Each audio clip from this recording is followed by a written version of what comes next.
Good evening, everyone. Welcome to Knowledge and Relationships Live Talk. This is your boy M3, and we have a very special guest. Most of you people have met her before. She always comes here to the live streams packed with wisdom and knowledge, and we just love her so dearly. So it was an honor for us to give this person, Miss Hanifah, a nice, lovely live talk. Because I don't want to call it an interview. It just sounds so integrating. But how you doing, Miss Hanifah? I have to remind myself to unmute. I am well. And three, thank you for having me. I am doing okay. This is my very first YouTube one-on-one, so I appreciate you guys. Oh, word? Oh, Yeah, wow. I feel honored that, we was like the first. I'm going to give you a round of applause. All right, all right. Thank you so much. Now, um, before we get started, I want to give a shout out like to the first people that came to the chat. Shout outs to Real Talk with Mimsy Limbs. She says, hey, y'all. Looking forward to some peace in this evening. And then we have the good sister, Canada's finest. Miss, she stole my thunder.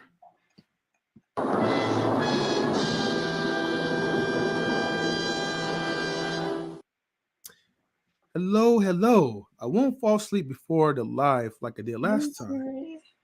Still mad at myself for missing it. With the little eyes. Keep those eyes awake, girl. And then we also have Chi Town, as known as Sheree B. Chicago. She says, good evening. Hello, M3 and Hanifah. Hello, Sister Sheree B. Chicago. Long time no see. I'm glad that you're here. Thank you for tuning in.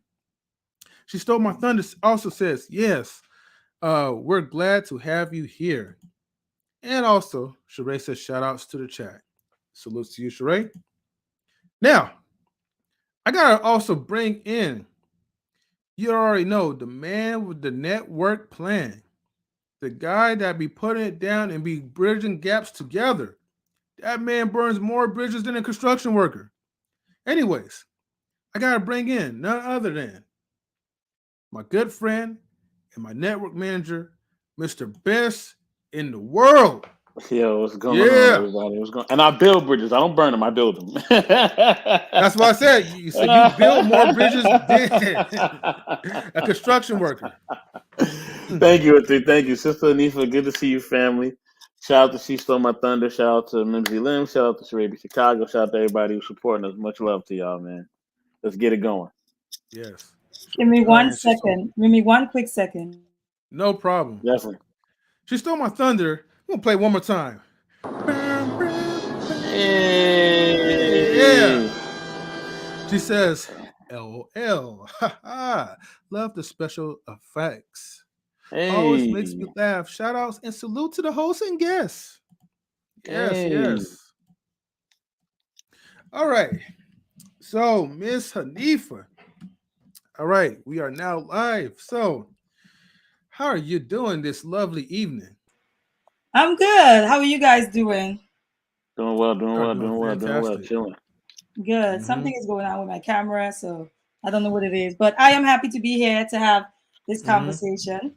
And like I said, Yes. I thank you guys for the welcome. I really appreciate it. Right, right.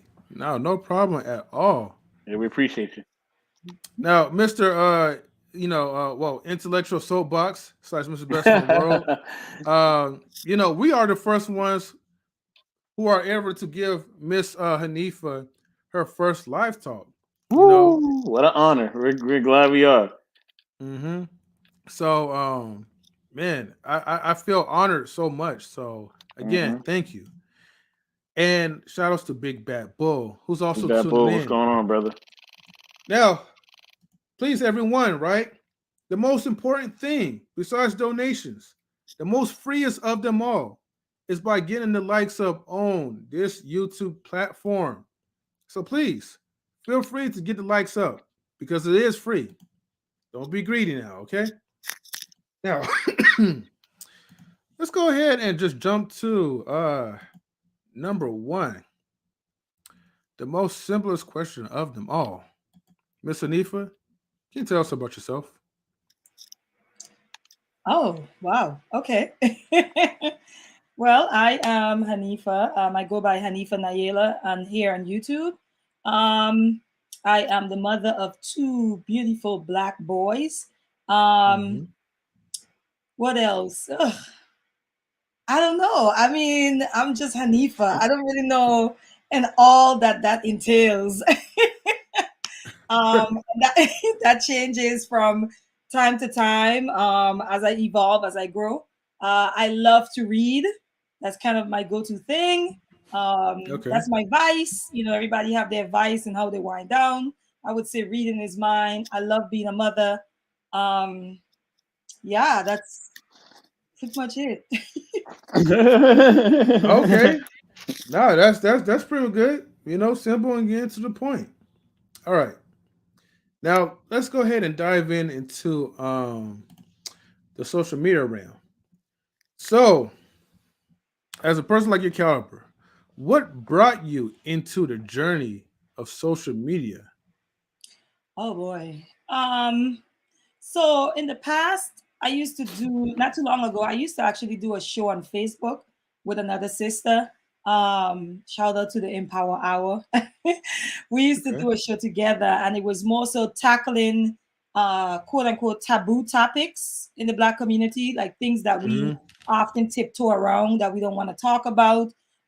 So another sister and I, we took that on together, and so that's kind of where I started. But it was really and not that I have any issue with this, it was definitely very black centered, right? Very focused on the community. And I Mm. know that I wanted to create a space around self-development and so forth. So I thought about YouTube, but I was just such a punk. You know, I was really a punk. I was like, you know how you make all the excuses in the book so that you don't start something. That's kind of where I was. And then so I'm a consumer, like most of us, right? We consume YouTube in whatever capacity we do. And I think I ran into conversation with Kings in the beginning stages of it. And I kind of like what I was hearing there. And there was an opportunity to join the panel with solely women.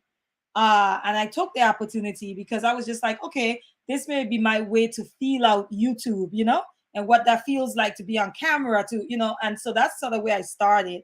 And then since then I've shifted into my own little corner of YouTube, and where I get to just freely talk about whatever I want to talk about. So that's currently where I'm at.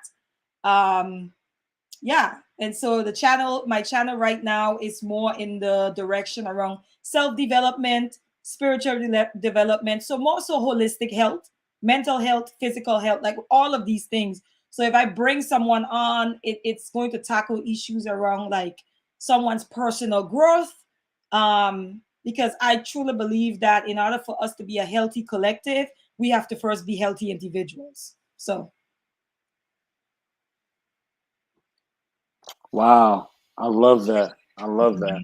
And the reason why I love that too is because it just reminds me of just like my journey as well. You know what I'm saying? Because I'm dealing with a life threatening disease, and um, this is a way for me to. It's kind of like therapeutic. You know what I'm saying? But it's also a way for me to kind of tell my journey, but also to bring people together. And shout out to Sister Mayette. We see you, sister. And shout out to Salute. Inya. You know what I mean? And yeah, this is a great platform to have a voice, to let your voice be known, or let your journey be known. And we appreciate your voice and your journey. You know what I mean?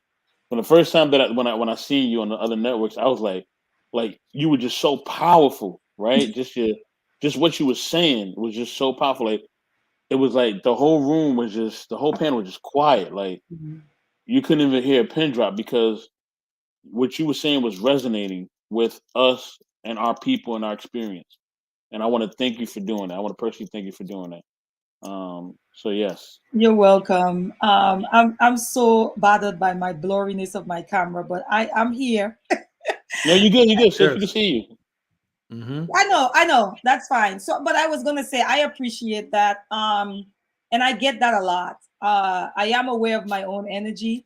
I There's been times that I've attempted to tone it down, but it just goes against everything. It just goes against all my wiring. That's the best way for me to put that. And Yeah. I would not advise anyone to, cross wires within themselves just to appease other people. Your wiring is there for a purpose, Yes, ma'am. especially if it's not harming anyone. It's probably there for whatever you are going to encounter on your journey. And so I've Mm-hmm. kind of hit that acceptance stage that I am who I am for a reason. So yeah, I appreciate that. You're welcome. You're welcome. You're welcome, Right. family. Right. Most definitely. Let me shout out to It, Be Easy That Do. We see you, brother. We see you in the chat. In chat, mm-hmm. as M3 has said, Understood. please feel free to ask an appropriate question. Okay. All right. Please be respectful. We Mm-hmm. don't have to kick you off. So Yes. yeah. Leave it in chat, and I'll definitely make sure that I'll get to y'all and I'll highlight it. So, but yeah, Hanifa, that is definitely good because I feel like everything starts off with the mind and with the spirit, and everything else will flow and then it's just follow suit. Yeah. So when you work on these things, especially within the spirituality, like you can have open room for more growth, like Mhm. positive growth. So let me see. Let me go to also for the ones who are new, um we do have like panel rules for later when we bring people up to the chat.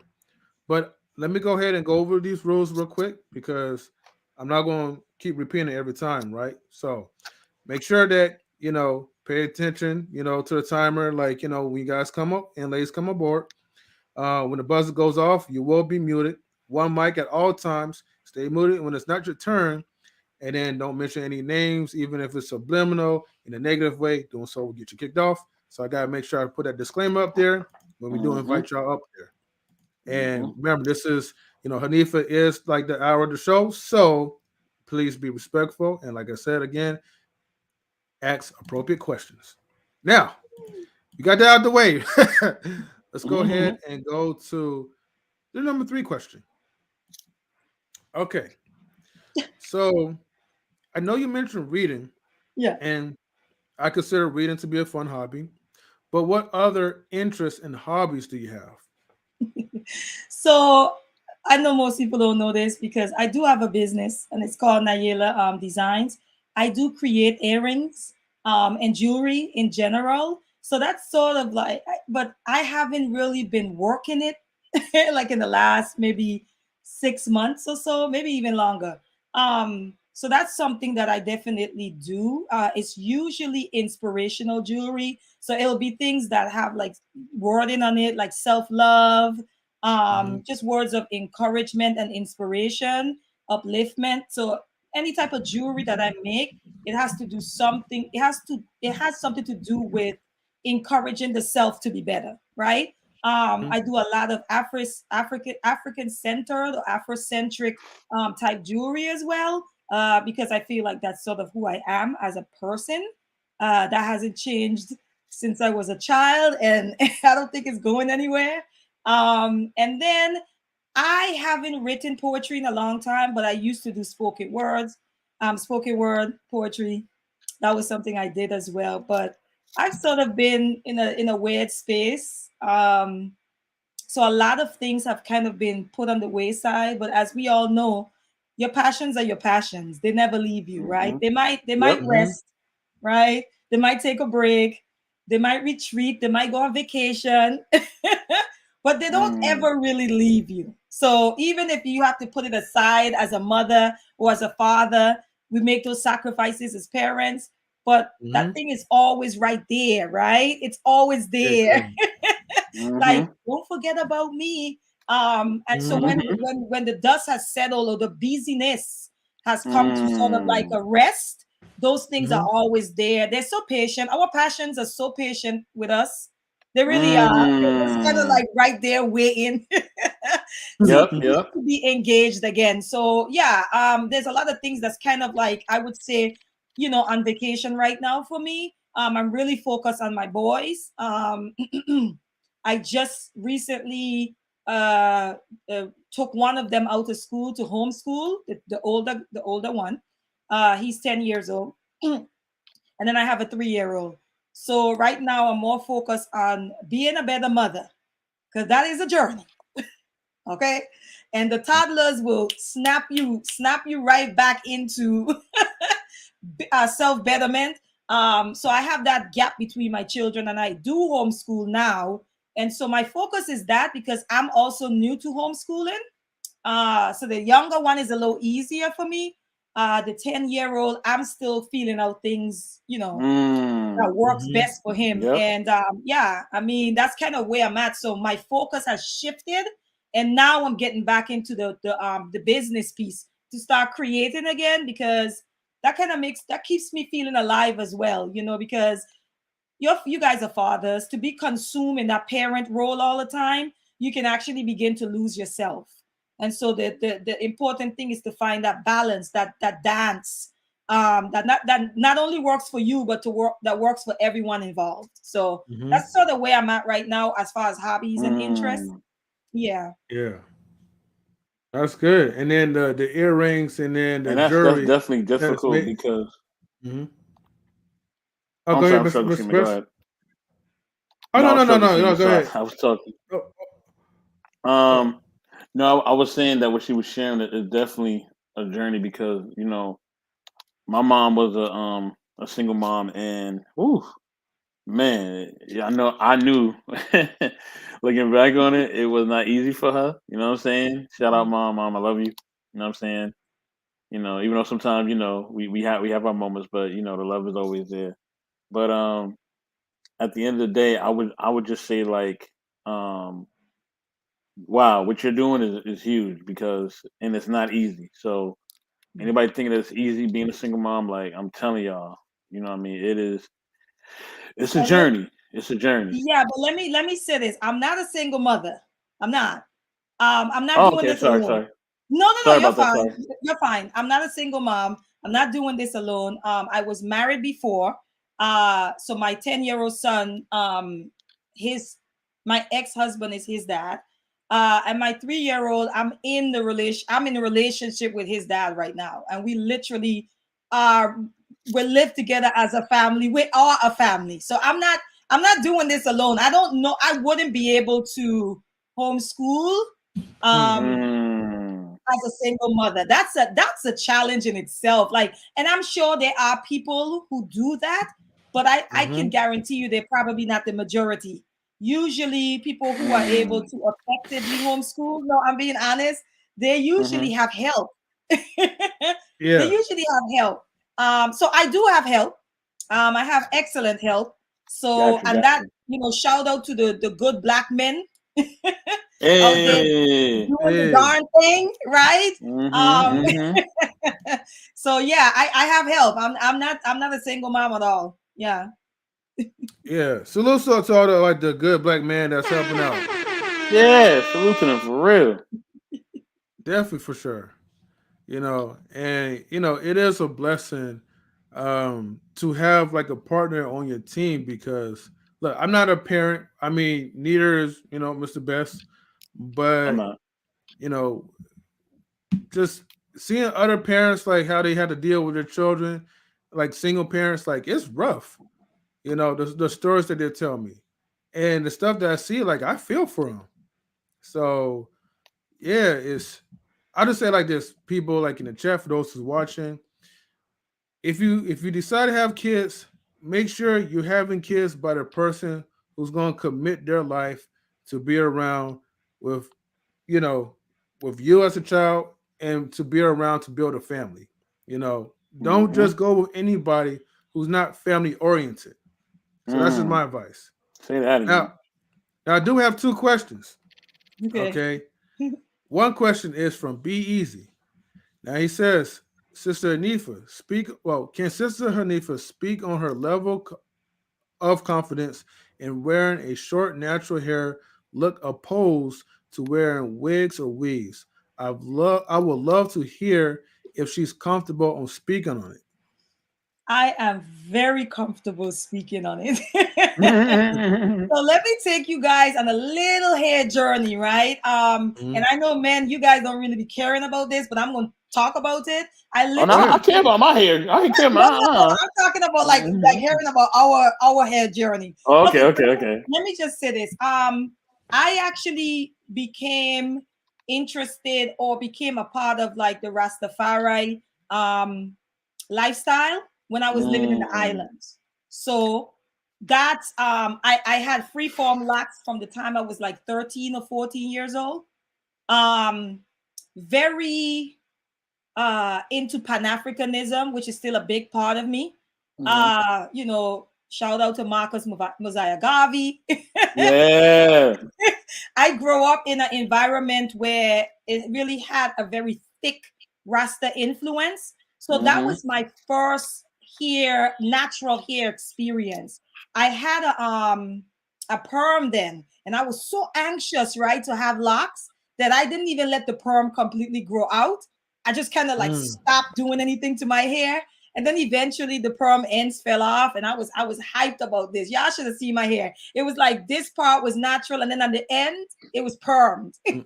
Mm. And Wow. so I just let that kind of do its own thing, and then it fell off, and I was super excited. Mm. So I used to turban my hair. Remember, I'm like 13, 14 at this time. I used to turban my own hair. I'm living in the islands, living my life or whatever.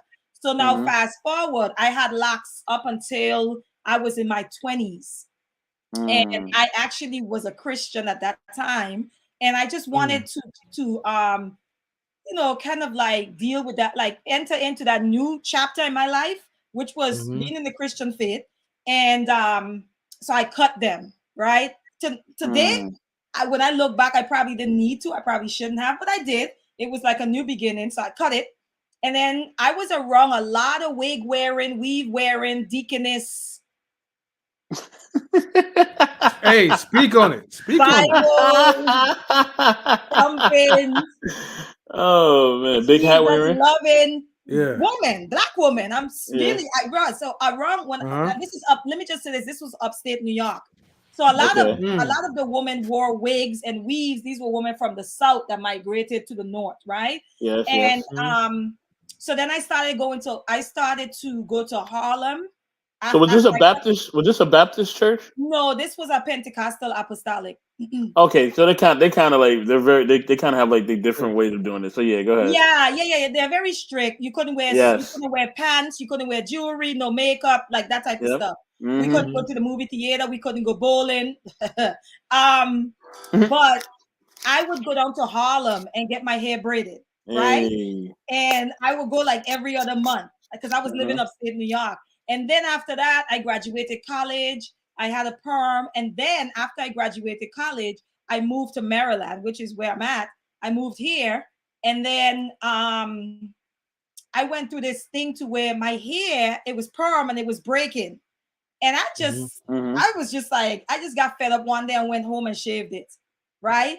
And my ex Mm. husband, who was my fiance at the time, well, we were dating at the time, he saw it and I guess it was a mess and he drove me straight to his barber.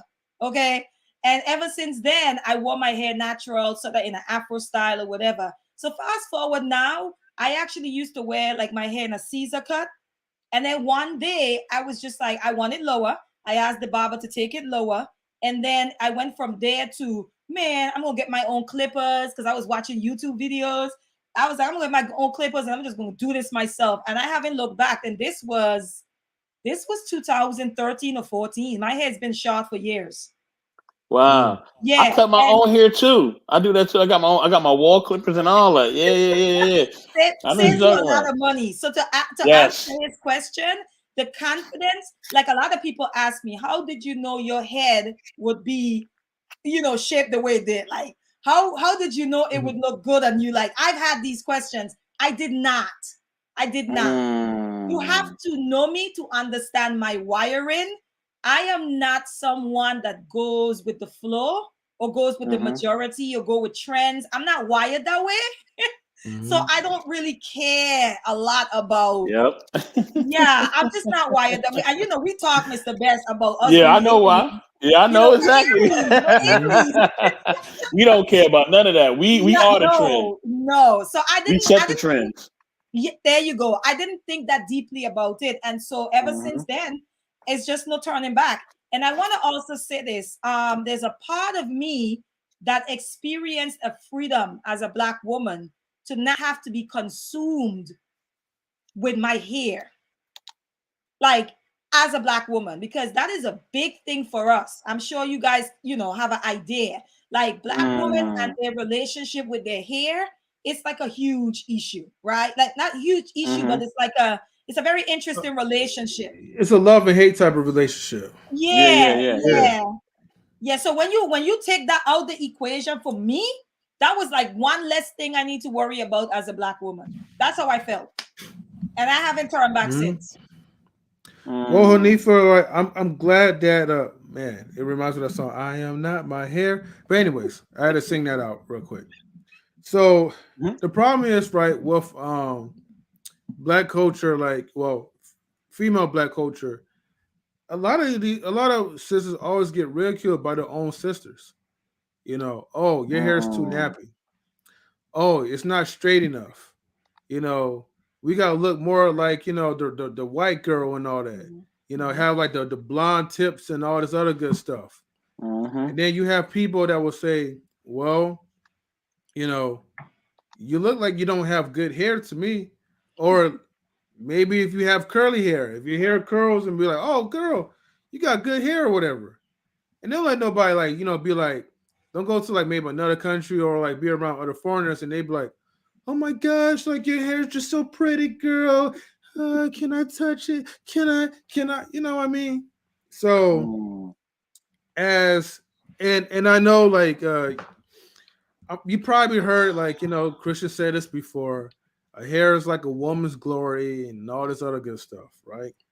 So there's so much pressure into having your hair in a certain type of style. And I'm not even gonna go in depths, like as far as with careers and other stereotypes that other people have just because the way how your hair is designed and how it looks. Excuse me. So to be able to kind of like let all that stuff go, I'm for sure it feels like liberating, refreshing, So, hey, be easy. That was a good question you asked. And let me just say this, like in doing your own thing, because I truly believe in this, like I truly believe in creating your own lane in any capacity. Yes. So we tend to get really caught up and confined into this very binary way of thinking. So in other words, it's like, I mean, you guys are parents, right? So Oh, I'm not a parent. Oh, we're not parents. We're not parents. But I get what you're saying. Sorry. Okay, I'm sorry. So as a parent, right? And I know this might sound very manipulative when I say it. So it's like you lay out a buffet of options for your child, right? Because it's the illusion of choice. So the thing is, on the buffet, on that table, anything that child chooses, you're fine with it. That child doesn't know that, right? That child thinks they have all these options, but the options are really controlled options because they are options chosen by me, right? So anyone that they choose, okay. So when I think I say that to use the example to say it's the same thing that happens with us in real life, right? We often think that whatever is placed before us, we have to choose one or the other. I don't subscribe to that way of thinking. I believe that if you are not seeing what you want, then you need to create it, right? Come on now. If there is a lane that doesn't exist that you think should exist, maybe it's for you to create it. So I feel the same way about here, right? I never feel less confident if I'm in a room full of women with a whole bunch of hair in their head. Not at all, right? Because there are certain qualities about me that enters the room before my looks do. Right? My energy is that big. My energy is Wait, that hold on. big. Hold on, And hold on, hold on, hold on, hold sorry, on, I'm hold on, sorry. hold on, hold on, hold on, hold on, hold on, hold on. Yo, it's like I got another best in the world up in here. Hold on, wait. I say this all the time. I tell people, Salute, Sir blaze Hale speaks. your own trail. Salute to Sir Hale speaks. Blaze your own trail. Be your own person. Make your own path. Create your own lane. I say this all the time on here and off of here. I tell my team that all the time. We always say that as a team. And the thing is, and I'm not trying to interrupt you, sister. I'm sorry. You're So fine. please You're fine. forgive me. I always say that because people they either get upset, at not having a lane, right? Or they get upset that you do have a lane. And the Yes. thing is, I tell people, just create your own. But the thing is that takes work, and people don't want to put in the work. They want to have lip service, but they don't want to put in the work. You know what I mean? And since we have that Aries character, you already know we put in that work. We put in that work. So Yeah. that when somebody say, "Well, did Hanifah?" No, she did do it because she put in the work, and we will have the Yeah. certificates, the receipts, and everything else to prove that we put in that work. You feel what I'm saying? So Yeah, Yeah. I think that's absolutely. key to what you're talking about. You got to blaze your own trail. You got to be your own person Yeah, because that takes courage. It does. yes, I'm not yes, gonna even play it down. I'm not gonna play it down. It don't takes play it courage. down. Yeah. Yes, and time and work. Yes, and it takes courage to be able to stand on your own. It just does. Yep, Like, yep, but here's the thing: every trend that we follow today, someone took a risk, right? yep. Everything that we follow today, someone took a risk somewhere, where even when it wasn't popular. So it's the Mm-hmm. same thing with us. So I'm still speaking to the hair Mm. situation, right? I get women all the time say, "I wish I could," and I usually respond, "Who said you can't?"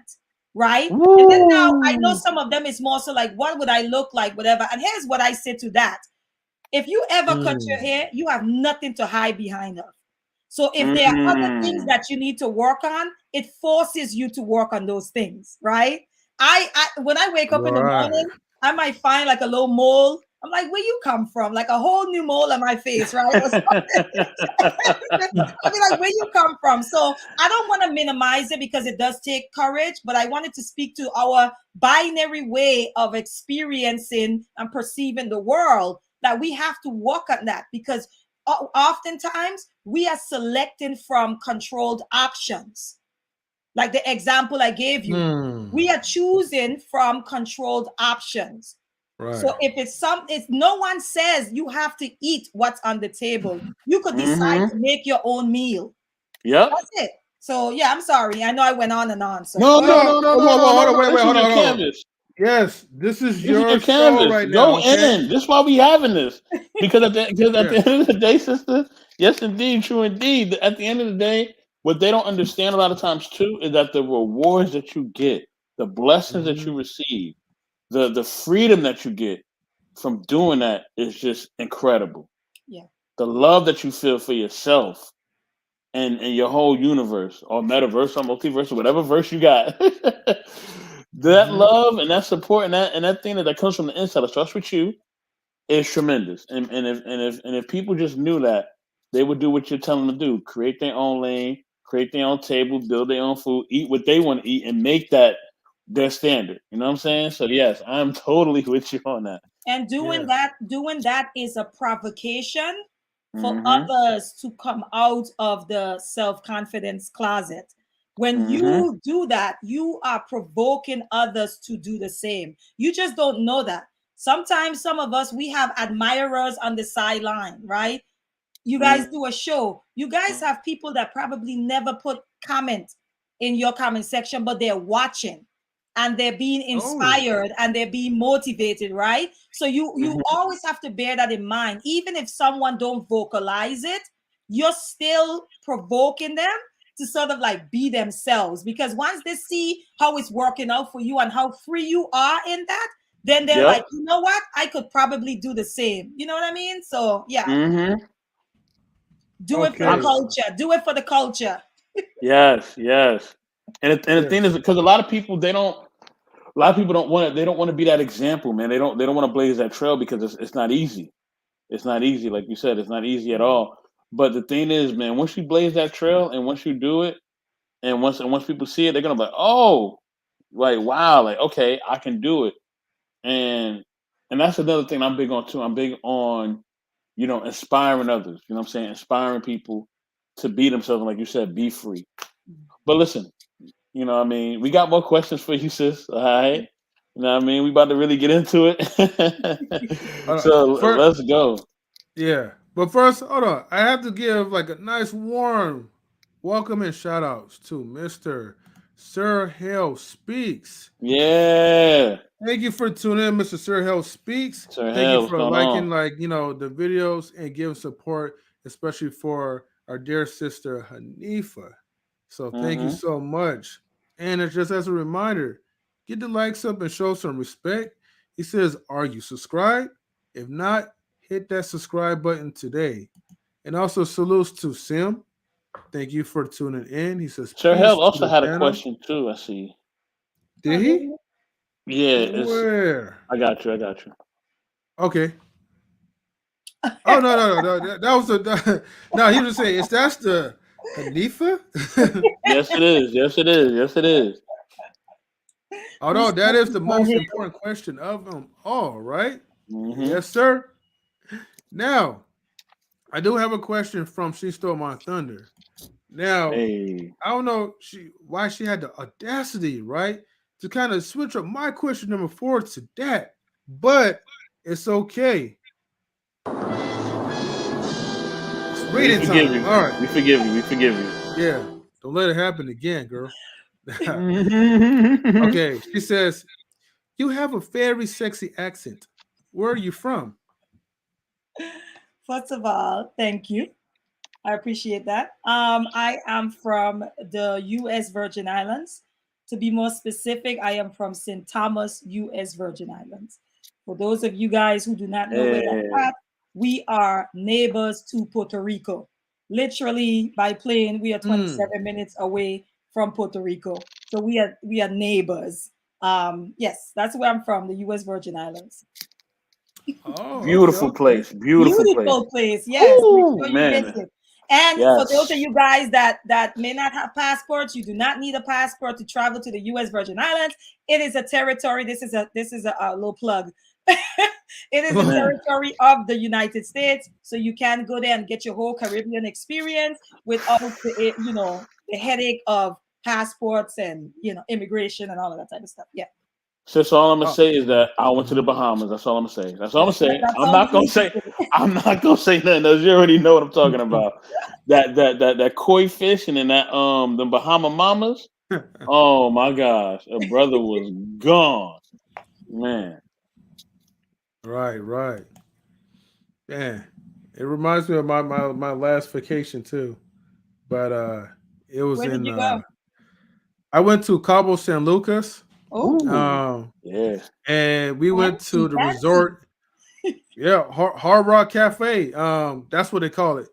And my cousin, she just decided, well, let's pick this place to get married.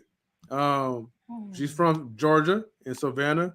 okay. And I'm like, okay, out of all places, like, why are we going out there? But I'm glad that she chose that because she'd have set the bar for me when it comes to like hotels versus these like nice, Mm, luxurious resorts.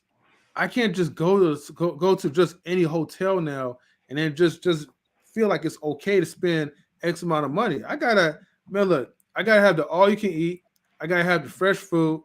When I want room service for free, I need service whenever, however, wherever, doesn't matter. You know, mm. I need it now, you know. Oh, you high So maintenance. yeah, somewhat. I just don't play around with my food. That's all. Nah, it's about his food. That's what he I is. His know. food. But yeah, let's get on to the next question. Eh? Okay. All right. So the real number 4 question is, oh shit, hold on. Oh, Damn. ugh. I wasn't even I expecting got a that. glimpse of that. You got a glimpse of that? All right. So you already Why? know. Oh boy. All right. Since Hanif already got a glimpse of it, Chat, everyone, brace yourself, all right? So, but before we get to the question, right? What Yes. is she stole my thunder? This is a territory. Sorry, a territory of the United States. Quick, I need to know if there's a single American man looking for a Canadian wife. Just asking for a friend. Okay, Lord have all mercy. right, We know what you're trying to say. She stole my thunder. You're gonna have, yeah, he's gonna have to take a trip. He's gonna have to take a trip. Pretty much. exactly. I'm just going to say there's plenty fish in the sea. So Yes. take your trip. Mm-hmm. Hey, you could catch And she yourself stole some my thunder. whales She and had an shit. opportunity. We had a Valentine's Day show. She should have been here. Yeah, But I that's right. digress. Mm. Y'all missing out. And then she says, "Can't R, we know you high maintenance, but we cool though." All right, yeah. As long as you know we solid, right? All right, the real number 4 question that has everybody's popping back and forth, turning sideways is, should women be submissive to men?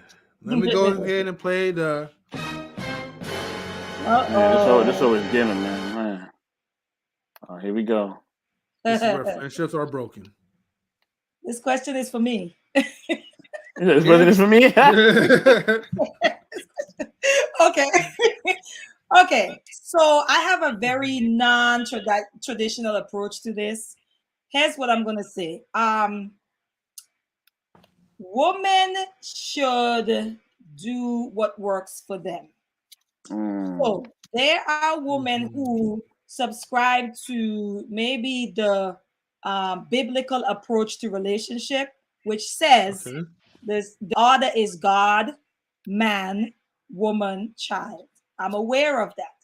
If that is what works for your family situation, then do that. Now, if you're asking me personally, I think that oftentimes when the topic of submission comes up, when it's discussed, it's often it sounds like subjugation more than submission, right? So I'm very careful Mm. in how I answer the question because it really depends on those individuals. Okay, I believe in more of a egalitarian approach to relationships, and the reason why I believe in that is because I think each individual have something to bring to the table, right? I think we pick up where our partner falls off. I think relationship is about a dance, it's about a balance, right? I don't necessarily think that someone has to, let me see, call all the shots. I think when we put men in a position where all of that falls on their lap, I don't think that's healthy. That's just me. Okay. That's just me. But I do think there should be order in every home because there's order Okay. everywhere. There's order everywhere. So whatever that order is that works for your home situation, I think you should do that. That's how I feel about that. But should women in general Mm. submit? Not in the way that we tend to discuss submission. I think as Black people, we often take um, our blueprint from people who no, I bought it. We often Oh, take no, I thought you made it. our, Okay. no, it's okay. We take our Mm. blueprint from people whose paradigm does not work for us, right? Or whose reality Mm-hmm. does not work for us as Black people. And so I'm careful Mm. with that as well. So oftentimes our men are looking and saying, this is how our Black woman should be, because they're looking at them and saying, this is how their women are to them. But does that work in our current reality? And that's a conversation that we need to have, because you have some people who say, well, women shouldn't work. They should be at home, right, with the children. But But does why? that work in Mm-hmm. our current reality? And does it work for every household? And we already know Mm-hmm. the stats. You can go anywhere, the data, and how much the average income as far as Black families, how low that Mm-hmm. is. So it has to make sense, because some people say, well, move to another area. And I'm like, you're asking people to uproot themselves from families who are their support system and their babysitters and everything else to go over there in Minnesota somewhere in the woods. Mm-hmm. Shout out to Minnesota. No shit from Minnesota. I don't know a soul from Minnesota. But you go over there in Minnesota just to say, oh, you're going to stay at home. But then that's going to create other problems because we need community and we need Yep. connection. There's no way to get around that. So that's why I said, what if whatever works best for you and whatever the goal is, because I think every relationship has to have a goal. We can't just be linking up with each other just to link up. What is the purpose? Like, what are we doing? What are you building towards? So when it comes to submission, if that works, and if that works for you to where you feel like your man needs to be the head and you need to submit, and that works for you, then fine, right? If you're a couple who you're like, we're more egalitarian, which is more my approach, then that if it works best for you, that's fine. I said, find what works for you. The issue with us is that we want to find shortcuts and we want to make blanket statements, right? We want to create this one size fits all. And that's crazy because we are not all wired the same. Right? And so what happens if I am three, if I decide that I'm going to put on something of yours and it doesn't fit my body, here's what happens. Because I feel forced that I have to be uniform with you, so I have to wear your stuff that fits you, then now I become uncomfortable, right? Because it doesn't fit me. And so now I'm uncomfortable so that I can appease everyone and everyone else's opinion. So submission is a very touchy topic. I am not a Christian.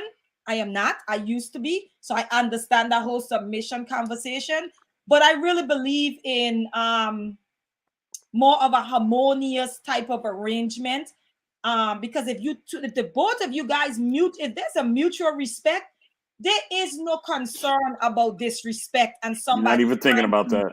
Dominate the relationship. And no, if there's a mutual respect, you don't even have to worry about that.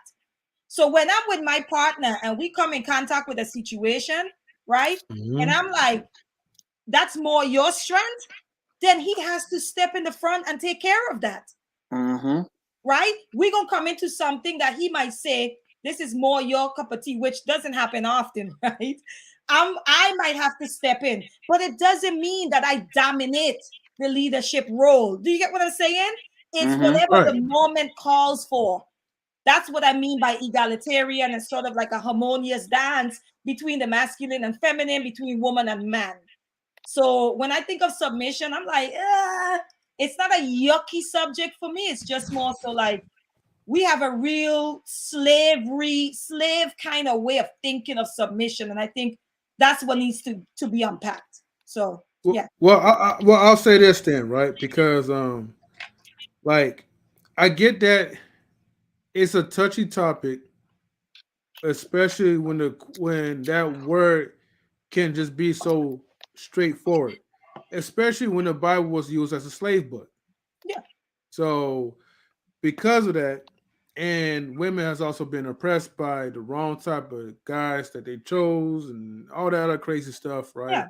Yeah. It can feel more of like a chore as opposed to what we usually always say. Right. You know, when we use the word submissive, we tell women all this. Now they don't listen to us because they get into the motions of it. But submissive is basically supposed to be cooperation. So cooperation does not mean that the woman is just always is like a yes woman. You know, like you got to have your own opinion. You got to have your own say so as well too. But the man's supposed to love you enough to also hear you out as well too. Now, oh man, that was a good point I was gonna make too, and I hate that I always be missing out the good points. But oh, hold on for a second, Mister. Okay, are you back, Mister Betts? Sorry about that, y'all. I was struggle streaming. Sorry that. Okay, no problem. Welcome back though. But you sound more clear than ever though, so you're good. Oh, thank you. Yeah, good to be back. But yeah, the thing is when it comes to oh, this is the point I was gonna say. Now, a lot of men's gonna be kind of shocked when I say this. Okay. Because most of the time, you know, I'm always spending most of my time trying to at least educate someone, right? But this going to go for the men, right? Mhm. A lot of men, if you're a man and you're telling your woman that she needs to be submissive, if you have to tell her to be submissive to your will, you know what that speaks about you? You know Mm. what that tells about you as a man? That means that you are a beta. Oh. That's what most people be calling us in this YouTube space. The Uh-huh. alpha, the beta, or whatever, right? So I'm gonna joke about that for a few times, right? Because see, the thing is, like, men have to understand, okay, if you are in line with your woman is gonna follow your lead. You Mm. know, she's gonna follow your protocol, which will require, your decision, your protection for her, your trust, well, her trusting you, your trusting her for certain things, because we're all different. So there's certain abilities and weaknesses that we have that we can complement each other and help battle through those weaknesses that we can't do. There's some men who might not be able to articulate, but then you have the woman who could help, the wife or whoever or the partner that could help do the articulation in certain situations. When it comes to the finance, or simple math, figuring things out, keeping a composure, maybe that's where the man's role come to play, or the woman. But I digress. The point is that I believe that women should be submissive to men, Okay. but not in the slave type of way Okay. where it has to be commanded. I feel like when you're in that feminine state where you respect and honor your partner, the submissiveness is going to be a bundle of joy as opposed to just a headache. But the man has to get to that point as well too, that us ourselves, we got to be secure in ourselves, and we have to be, what's that word that I'm looking for? I'm just going to say this. We have to be the type of man that we are assured of what we want. Yeah. There's a word of it. I can't think of it at the moment, but that's Assertive, that's my point confident. of view. Yeah, I I get what don't you're I saying. don't even think that. I think that, like I said, you touched on it. There's a mutual Mm-hmm. respect. So I can give you an Mm-hmm. example, right? So Right. I honor, right? And I respect, so I hold my partner's Mm-hmm. input and opinion in such high regards, right? That I won't just go Mm-hmm. out there and just do anything without having a conversation, correct? Okay. Mm-hmm. Or if I'm about to embark on something, YouTube, you guys talk about how I carry myself in the YouTube space. He plays a Yes. big part in that, right? Because there's some things I will come and say, like today I have an interview, like stuff like that. Or I might say, what do you think about me doing this? I value his opinion because I know he has my best interests at heart. I already know that. So when you have that mutual respect, things like topics like submission, right? And this is no shade to anyone. It's like such a low vibrational conversation for me, honestly, Mm. because I'm just like, these things don't even need to be spoken of if you have a high regard for each other and there's a respect there. And because you're just not going to do anything disrespectful, right, to that individual. That guy won't do Mm. anything disrespectful to you, right, to cause you pain, and you won't do anything disrespectful. It's a mutual respect. And I'm glad you brought up the money piece, because here's the thing: I know a lot of women who are the banks for their family, right? So when the man comes to them, let's say it's to book a trip for the family, a vacation, right? Because she's the one that kind of manages the accounts and so forth. That's the capacity in which she quote unquote leads, right? It doesn't mean she dominates the leadership role. It means that he has to come to her. If you a man and a woman is at home, that is her domain, right? There are things that you are not going to know about your children unless she tells you. Why? Because she's the one spending the most time with them. So when you come home and you see your daughter have like a little attitude, when you and your wife, you guys lie down, you have a conversation. yeah, this happened at school today with her or whatever. That's what I mean when I say it's just kind of like a dance, right? Versus when people talk about submission, it's like, well, the man has a vision and the woman just has to fall in line. I don't subscribe to that because I think it's crazy. And I think it's a burden placed on men that don't necessarily have to be there. So I don't, like I said, I don't have an issue with submission, but I just think it's not a conversation that needs to be happening between people who are on the same frequency and have a mutual respect for each other. It just doesn't need to come up. Right, right. Definitely Man, understand that. let me say this, family, if I may, let me speak. Um, Hmm. I just want to say this. I think even though I traditionally was raised to have a woman to be submissive, right? Um, I do see. I see twofold. I'll share on both of your perspectives, and I'll tell Mhm. you mine. Sister Anissa, since ladies are first, I'll share about your perspective first. Um, I think that what you're saying is actually true because I think that what we've been taught is stuff that's been indoctrinated to us. Yeah. All our books, all our culture, all of our experiences, things that have been given to us. It's not something that we naturally, you know, is our natural culture, sense of being, sense of reality, or sense of self, Mhm. right? Or sense of community. We've adopted these things. Mhm. I think that's why we look at other cultures and they're so organized. I mean, even by the way they walk, what they talk, what they eat, everything is organized Mhm. because they have a sense. They have a root to their culture. They have a root to who they are as a people. We don't have that. We have to search for that and find it. And then once we search and find it, then we have to do the groundwork in order to release all the negativity and all of the lies that we've been told and that we have been following, whether it's religion or whatever else, and now we have to adopt to our true self.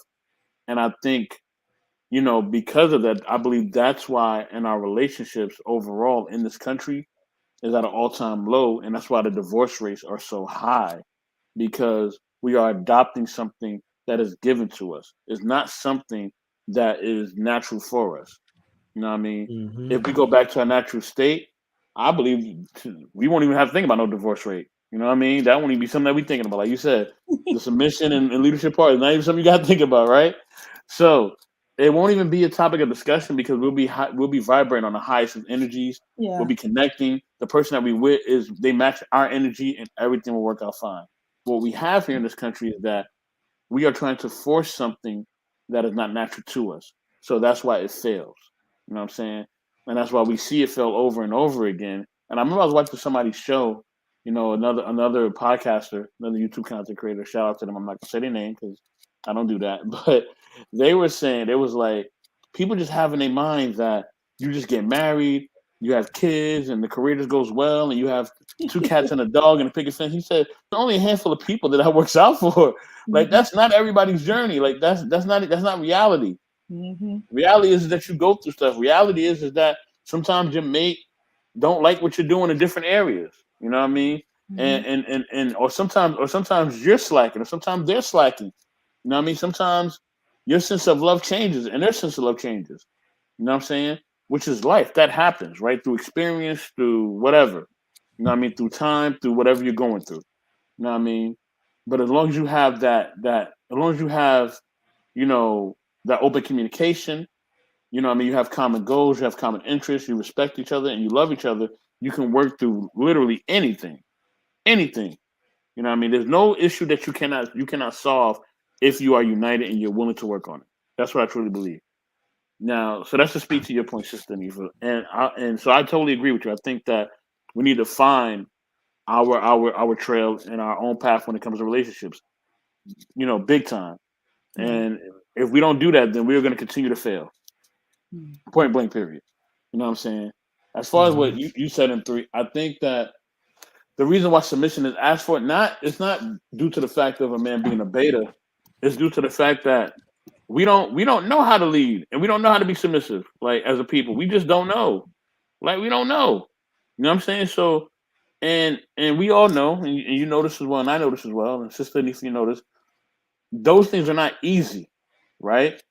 It's not easy to just step up and lead. It's not easy for women just to submit because we live in a country where we're told to be independent. when we're told to go out and do your own thing. So now for me to now, shout out to indigenous black man, you know what I mean? So now to now come into a household where I gotta work with you as a team and we gotta have these specific roles when I've been doing my own thing this whole time for 20, 30 plus years. Now I'm coming to live with you and now we gotta follow these different rules and parameters. Like, wait, hold on. I don't know if I signed up for all it. Like I love you, but what now you want me to cook every day and now you want me to go to work every day and now you want me to take care. Then when you add kids, that's a whole different dynamic.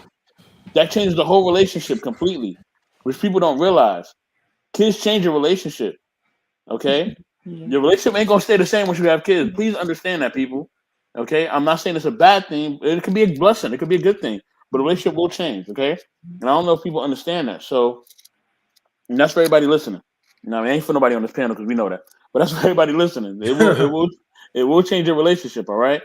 So I think people don't realize that. Like once you add any type of thing to a relationship, it will automatically change the environment. Okay? It's like if you have a glass of water.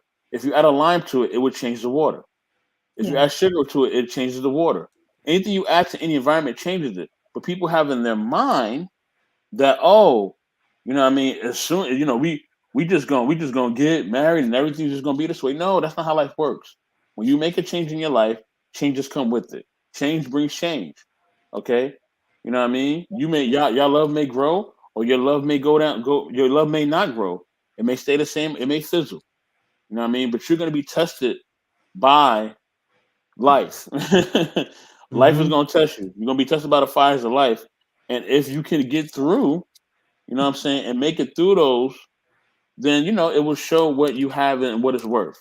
You know what I mean? Because life is gonna happen. We all know that. Somebody gonna get sick, somebody gonna have a job loss, somebody family members are not gonna be here. I'm not saying this to be light, I'm just being real. Like these things really happen real time. So we just have to be honest about, okay, if I'm gonna be with this person, these are the expectations, and this is what I believe of what I'm trying to do and what I want to need in this circumstance. Are you aligned with that? If you're not, then we're not gonna work. But if you are, if you are, let's get it popping. Let's go. You know what I mean? I'm ready. You know what I'm saying? But like I said, those things take time. It takes conversation, and it takes you doing the work and putting in the work and being aligned on the same purpose. So yes. If I could say something, because I know you got to get to the question. I just have just to say something to add on to what he said. I actually think, as I'm listening to us talk to each other, like I'm processing, I really think the reason why we are so obsessed with this submission conversation is because it's not coming from a natural, it's not coming from an organic place.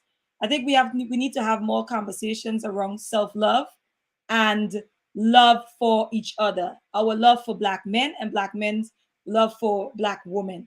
Because if we fall in love with each other, this conversation is null and void, right? There is no reason to have it. We are automatically going to work together in whatever capacity we need to. There will be a mutual respect. So I think the reason why this conversation is one that keeps coming up is that we're trying to pour new wine, like the Bible says, into old wineskin. We're trying to force something without actually having the work be done, like you said, like you just said, without the individuals doing the work on themselves. So we're having a conversation with people who don't even like each other. You cannot have a conversation with people who don't like each other. Because if you don't like me, you cannot respect me. And if you cannot respect me, you cannot submit to me in any capacity. Yep. So yeah. She's in the money with that one. I had to give her the money sign. She's in the money with that one. And that's the thing, like it's a big thing, like you're saying, sis. You have to find somebody that's on your vibration. Find somebody that matches your energy. Okay. If you are somebody who likes to stay home and you like to read, find somebody who likes to stay home and like to read. If she's not with that, if she likes to go outside, y'all probably are not gonna work for each other, okay? Because she wants to be outside and you want to be at home reading. So y'all energies don't align. You know what I mean? Y'all may get along, okay? You may be cool. You may think she looks good, or you may think that he looks good or whatever. But at the end of the day, do your energies align? And that's what you're saying to like two people that don't even like each other. They ain't even on the same energy length. Yeah. And they trying to be together. Yeah. But let me ask you this question, sis. Let me ask you this question. and hopefully I'm not cutting you off because I feel like you want Right. to share something. Do you feel, based on us as a people, that we just don't know what love is? We don't know it, we don't understand it, and we've been told what it is instead of actually having a true definition. Hmm. What I'm gonna go ahead and Ooh. say that I think we have mm. an idea. We are the original people, and I know I'm about to get Hmm. on my whole sound like so, Your but own intellectual soapbox, okay? my All whole right. no, no, my whole power to all the black people so far. No, but honestly, we are the original people. We are naturally spiritual people in some capacity, even if Hmm. what you are connected to, you do not define it as God. We are very spiritual people, so we have those connections because love is a very spiritual thing. Okay, I Hmm. think what has happened to us, specifically in this country, we have had to suppress that part of us in order to survive, right? We Mm. don't have any time for that because we have to survive. We Hmm. have been used for labor, right? And as a resource for someone else's enrichment for so long. You have to think about what enslavement means. You are not your own. You are somebody else's property, right? So you don't Mm. get to love unless they allow you to love. So I'm saying that Wow. now, fast forward, our people are still dealing with the residual effects of what has happened to our ancestors. And I know a lot of people don't want to talk about this, but Dr. Joy DeGroy talks about post-traumatic slave syndrome, right? Yes. She talks about Mm. epigenetics. She talks about DNA, things that are in our DNA. So, what I'm saying is not that we don't know how to love. Think about what love is. Love means vulnerability. When have your ancestors had the luxury, the privilege, and the space to be vulnerable? That could get them Wow. killed.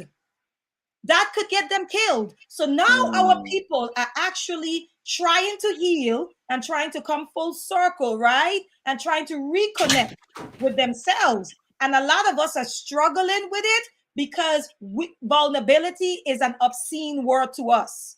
Vulnerability is a curse word, right? Because a lot of us are Mm. still in survival mode. So vulnerability to us can cause us our life. But Mm. love is vulnerability. Love is Mm. yes. So Mm. so it's a lot. It's not just it's very multi-layered and it's very complex and it's very nuanced. It's a Hmm. very nuanced conversation to have. But do we know love? I think we do. I think we have an idea at our core Hmm. what it is, but how to access it without feeling othered by the community is where a lot of us struggle. Mm. I hope I was clear on that. Yeah. No, that's great, and No, I love no. what I love what the homie Tristan is saying because we know that's you, Tristan. He said this is why she's the oracle. Yes, yes, she definitely is. Hmm. She definitely has that oracle energy. Yes, yes, yes. Yeah. So okay, so since you said that, right, and you said we were told when to love and who to love and kind of how to love. Can you kind of elaborate on that more? You know what I mean? Because I understand what you're saying, Yeah. but just for like for those who may just need a more deeper context to that, what do you mean when you say that? So let's think about it this way. We're still dealing with the effects of this. We still see it show up. I'm gonna give you an example. So Hmm. imagine you are enslaved, right? Yes. And you can marry a woman and she could be sold tomorrow, right? Mm, You can marry a mm, woman and she can be gone the next month. Or mm. the person who is supposedly your master can come and sleep with her at any given time. Wow. Ouch. You Wow. have to Yeah. think of like really think about Mhm. that, right? So what happens to people, what happens to us as human beings when we try to cope with situations? There are certain parts of ourselves we have to shut down in order to cope Mhm. with those situations, right? Not only that, Mhm. the Ooh, you brain is digging deep, sis. You digging deep here. Ooh, Lord have mercy. yeah, the brain is set up in that way, right? There's Mm. Yes. research out there that tells you in order to protect yourself, the brain then stores certain traumas and certain information like out of sight, right? So that it's a coping mechanism. It's a survival thing. Do you get what I'm saying? Yes, So yes, now, like yes. for people who maybe have been abused sexually or something, they may not remember it, right? Mentally, but physically, their body It remembers it. stays with them. Yeah, Right. Then yeah, because the body is like a brain itself, it holds memory. So think yeah. They call them about flashbacks. yeah, think so. In other words, like you're like, I'm not sure why I'm triggered by men with beard, right? You don't know. You don't know why. Mm, But the body mm. knows why, because you that memory is so far removed from you, right? Because if it wasn't, it would have completely destroyed you, right? We the genius behind of our creation Wow, is is wow, amazing. The way that the mind and the wow. Mhm. body is set up. But anyway, think about it this way. So what happens? What happens, Mr. Best? So what Mm-hmm, happens to you a number of times? Your children could be sold off, whatever. What do you learn to mm-hmm. do? You learn to disconnect. Mm, Hmm. mm. You learn not to fully invest. Isn't that true? Hey, salute. Because Yes, and Mhm. I've if you had do, experiences with that like mhm, my whole life, like having yeah, to disconnect because a parent wasn't one of my parents wasn't there for me, and that really and they just kind of stepped back in my life, and that has really affected me, and my trust level is very is very low with people at times, mhm. especially if I sense something or I see something. Salute to Mister O, Hey, Mr. O, man, Salute, that's my salute. bro right there. been a That- while. yeah, We I'm gotta glad to drop see it in him, chat man. soon too. Yeah, Yeah, Mr. O So just hang in living. tight. Please like and subscribe to his channel, please. His channel is bomb. I love his music that he throws on. I love his whole vibe. Oh, if you can, man, when we drop that link, when we're gonna drop it soon, please come up and vibe with Sister Hanifah. We would love for you too, bro. Um, Mhm. but yeah, it's just like with that being said, like it's been a journey for me to get to where I'm at now. yeah. And I've paid the price in all levels, physically, Mhm. mentally, spiritually, and emotionally. And I'm not ashamed of my journey because it's a beautiful journey. You know what I mean? But it is a journey, trust me. And in that, I totally understand what you mean. Like, I totally understand like reconnecting to different memories and having certain traumas and all that. But that all allowed me to bloom and become the great man that I've been blessed to become. You know what I'm saying? And I don't dodge any of the experiences. I'm glad that they all happened because it allowed me to connect more with myself. And I'm seeing that. You know what I Yeah. mean? And the universe allows you to do that. You know what I'm saying? So yeah, so go ahead, sister. I'm listening. Yeah, we're just in survival mode. And a Mm-hmm. person Mm. that is constantly in survival mode, it is hard for them to become vulnerable in any capacity because there's a level of distrust, right? Mm. Because Right. trusting can cause you your life. Like that's the Yep. mindset. So Yep. yeah. I like that part. Trusting can cost you your life Mm-hmm. because there's a lot of people who lost their life by trusting in their friends, their so-called friends, Mm-hmm. who will stab them in the back. So part of my traumas, you know, was inherent because of those type of situations, and it's like you have to really, really kind of prove yourself, you know, that you're not going to stab me behind my back. And if I feel any hint of it, you know, I'm cutting you off totally completely, you know, because it's a survival mechanism. Hmm. There's Mm-hmm. a person that I also know who, who was once kidnapped. Mm. So her survival instinct is that okay, I can't trust men. You know, Mm. I can't be too close to him Mm-hmm. because you know if I let my guard down, this is what's going to happen. And that Mm. trauma would never. We have to kind of be honest with ourselves. We could go to like therapy, we could do all these things, but we can never, you know, make that trauma go away.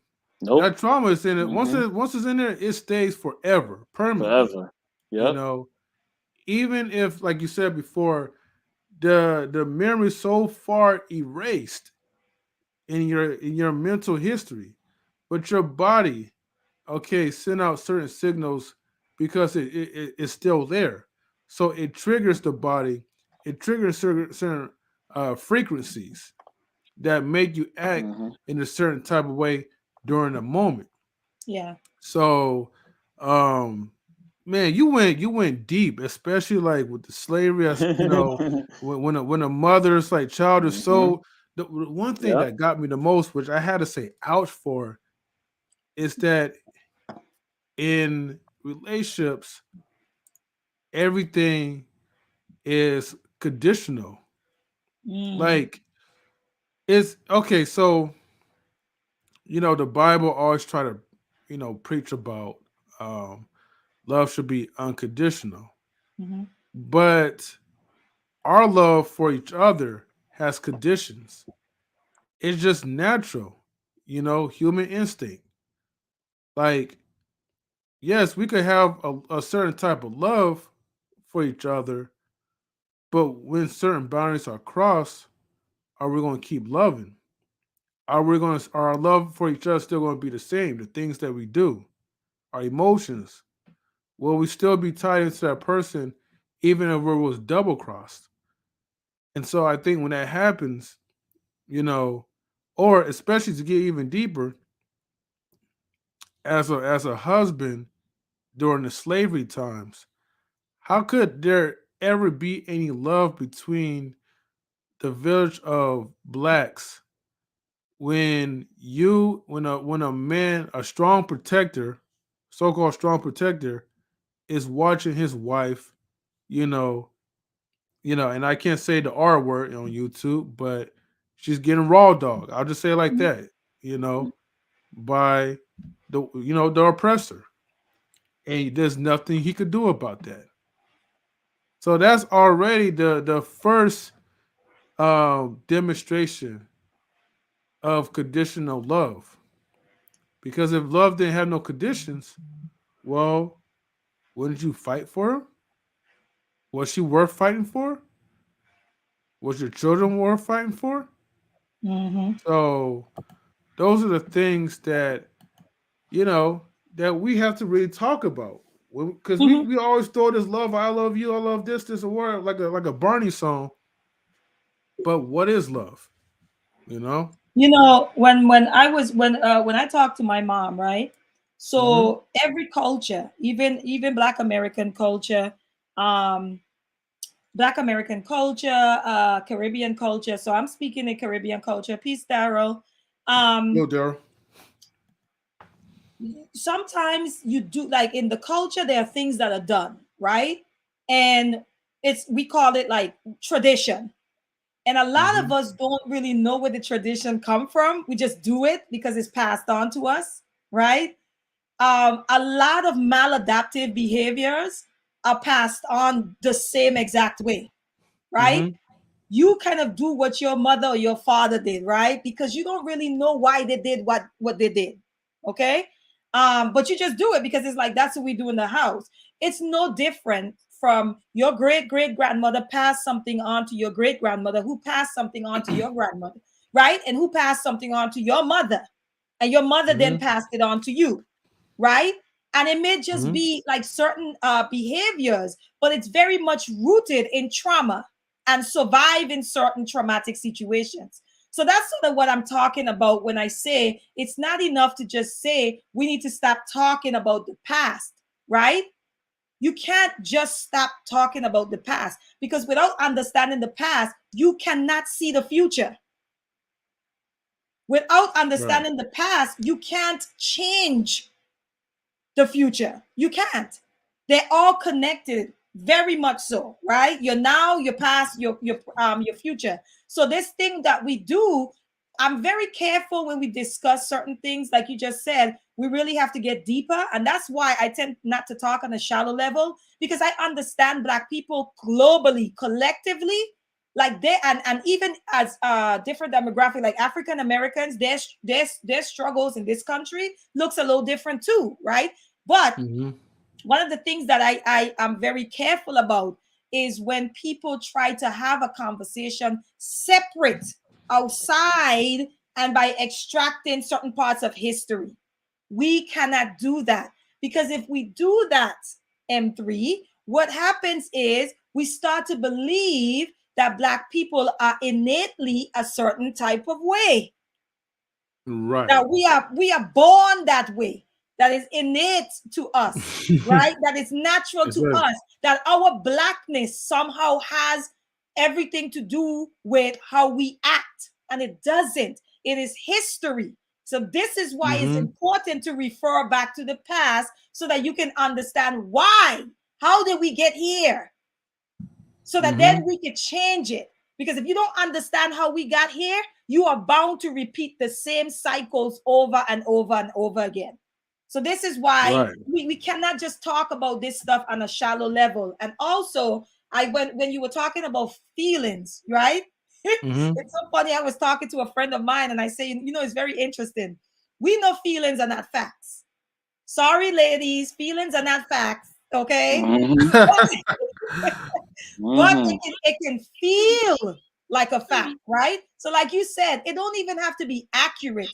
If you see anything that looks like, a betrayal, it don't even have to be a betrayal. It just looks like it and it feels like it. You respond accordingly, right? Why? Because there's something within you, right, that's not allowing you to kind of like dissect and analyze the situation. It's allowing you to respond in a survival type of way. That's your body right there, is what I'm talking about, right? So it's not about feelings, but we get caught up in feelings because we have what people use the word triggers. It's a trigger for you. And triggers often make us act impulsively to situations that may not even be true.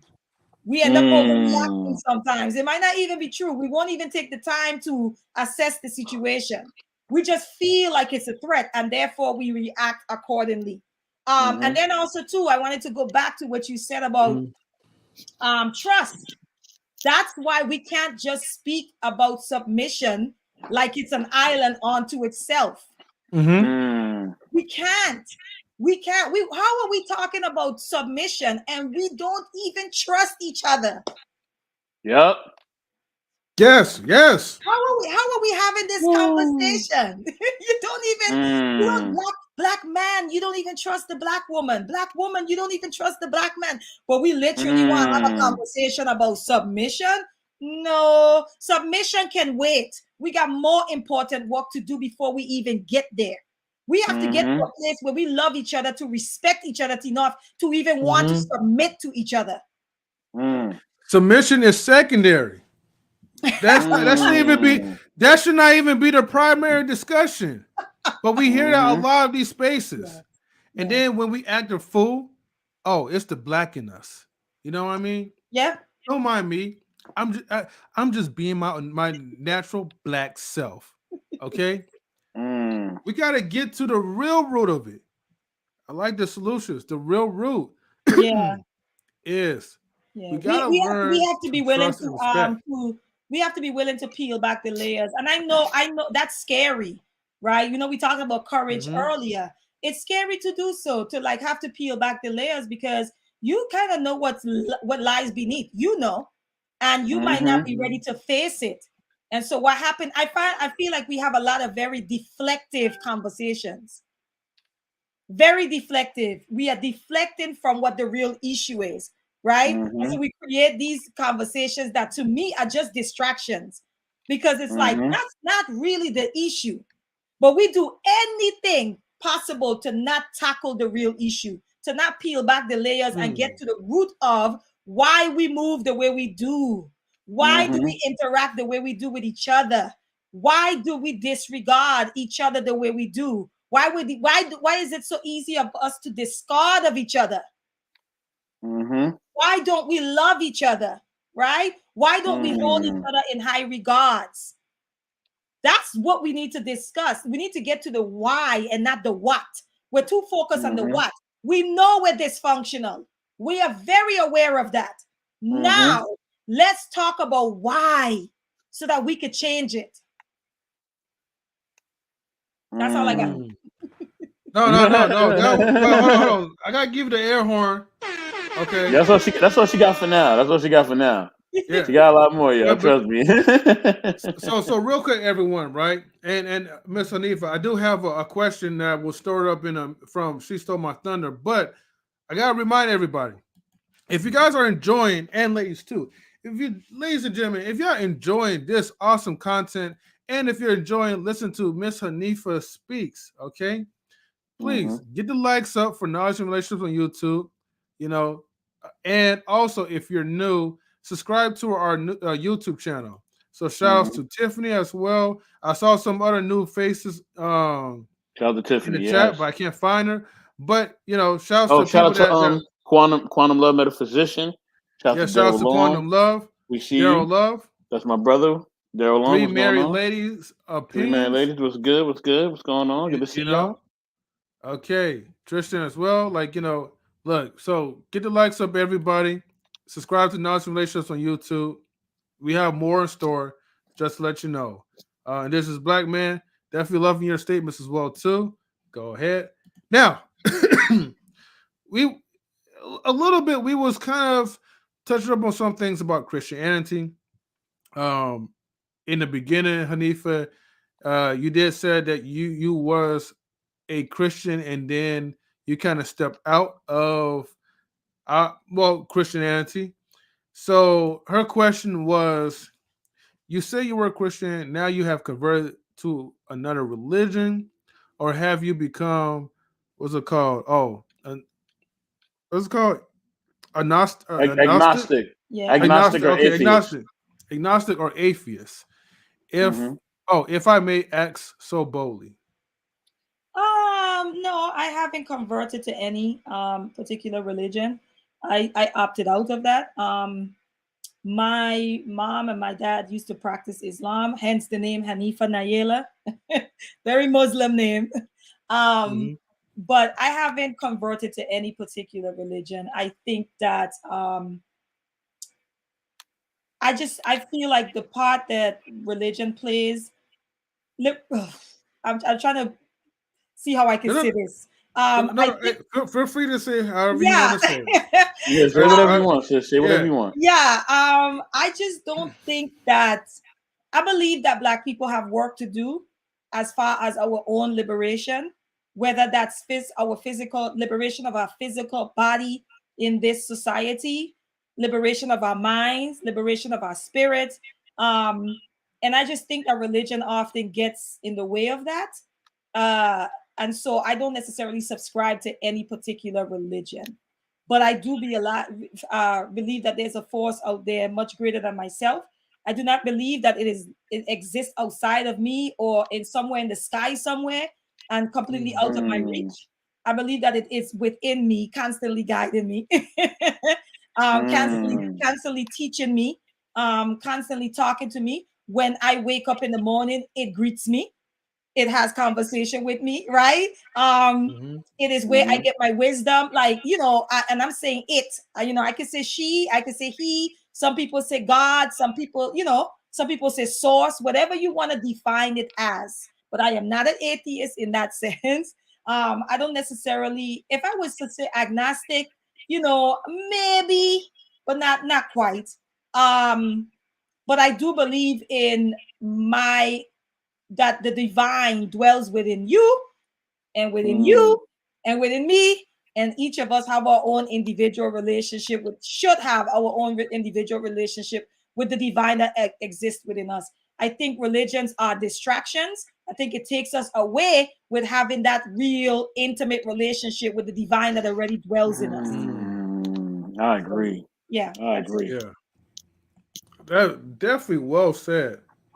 Okay, so look, Miss Hanifah, all right, I'm gonna consolidate these last two questions. Okay, cool. Because right now, look, you are on fire and on point, and man, man. All right, let me go ahead and finish this off real quick because I do want to send the link to the public.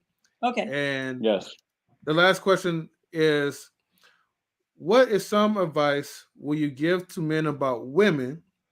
And also, What is the one thing or several things you would like to know about men?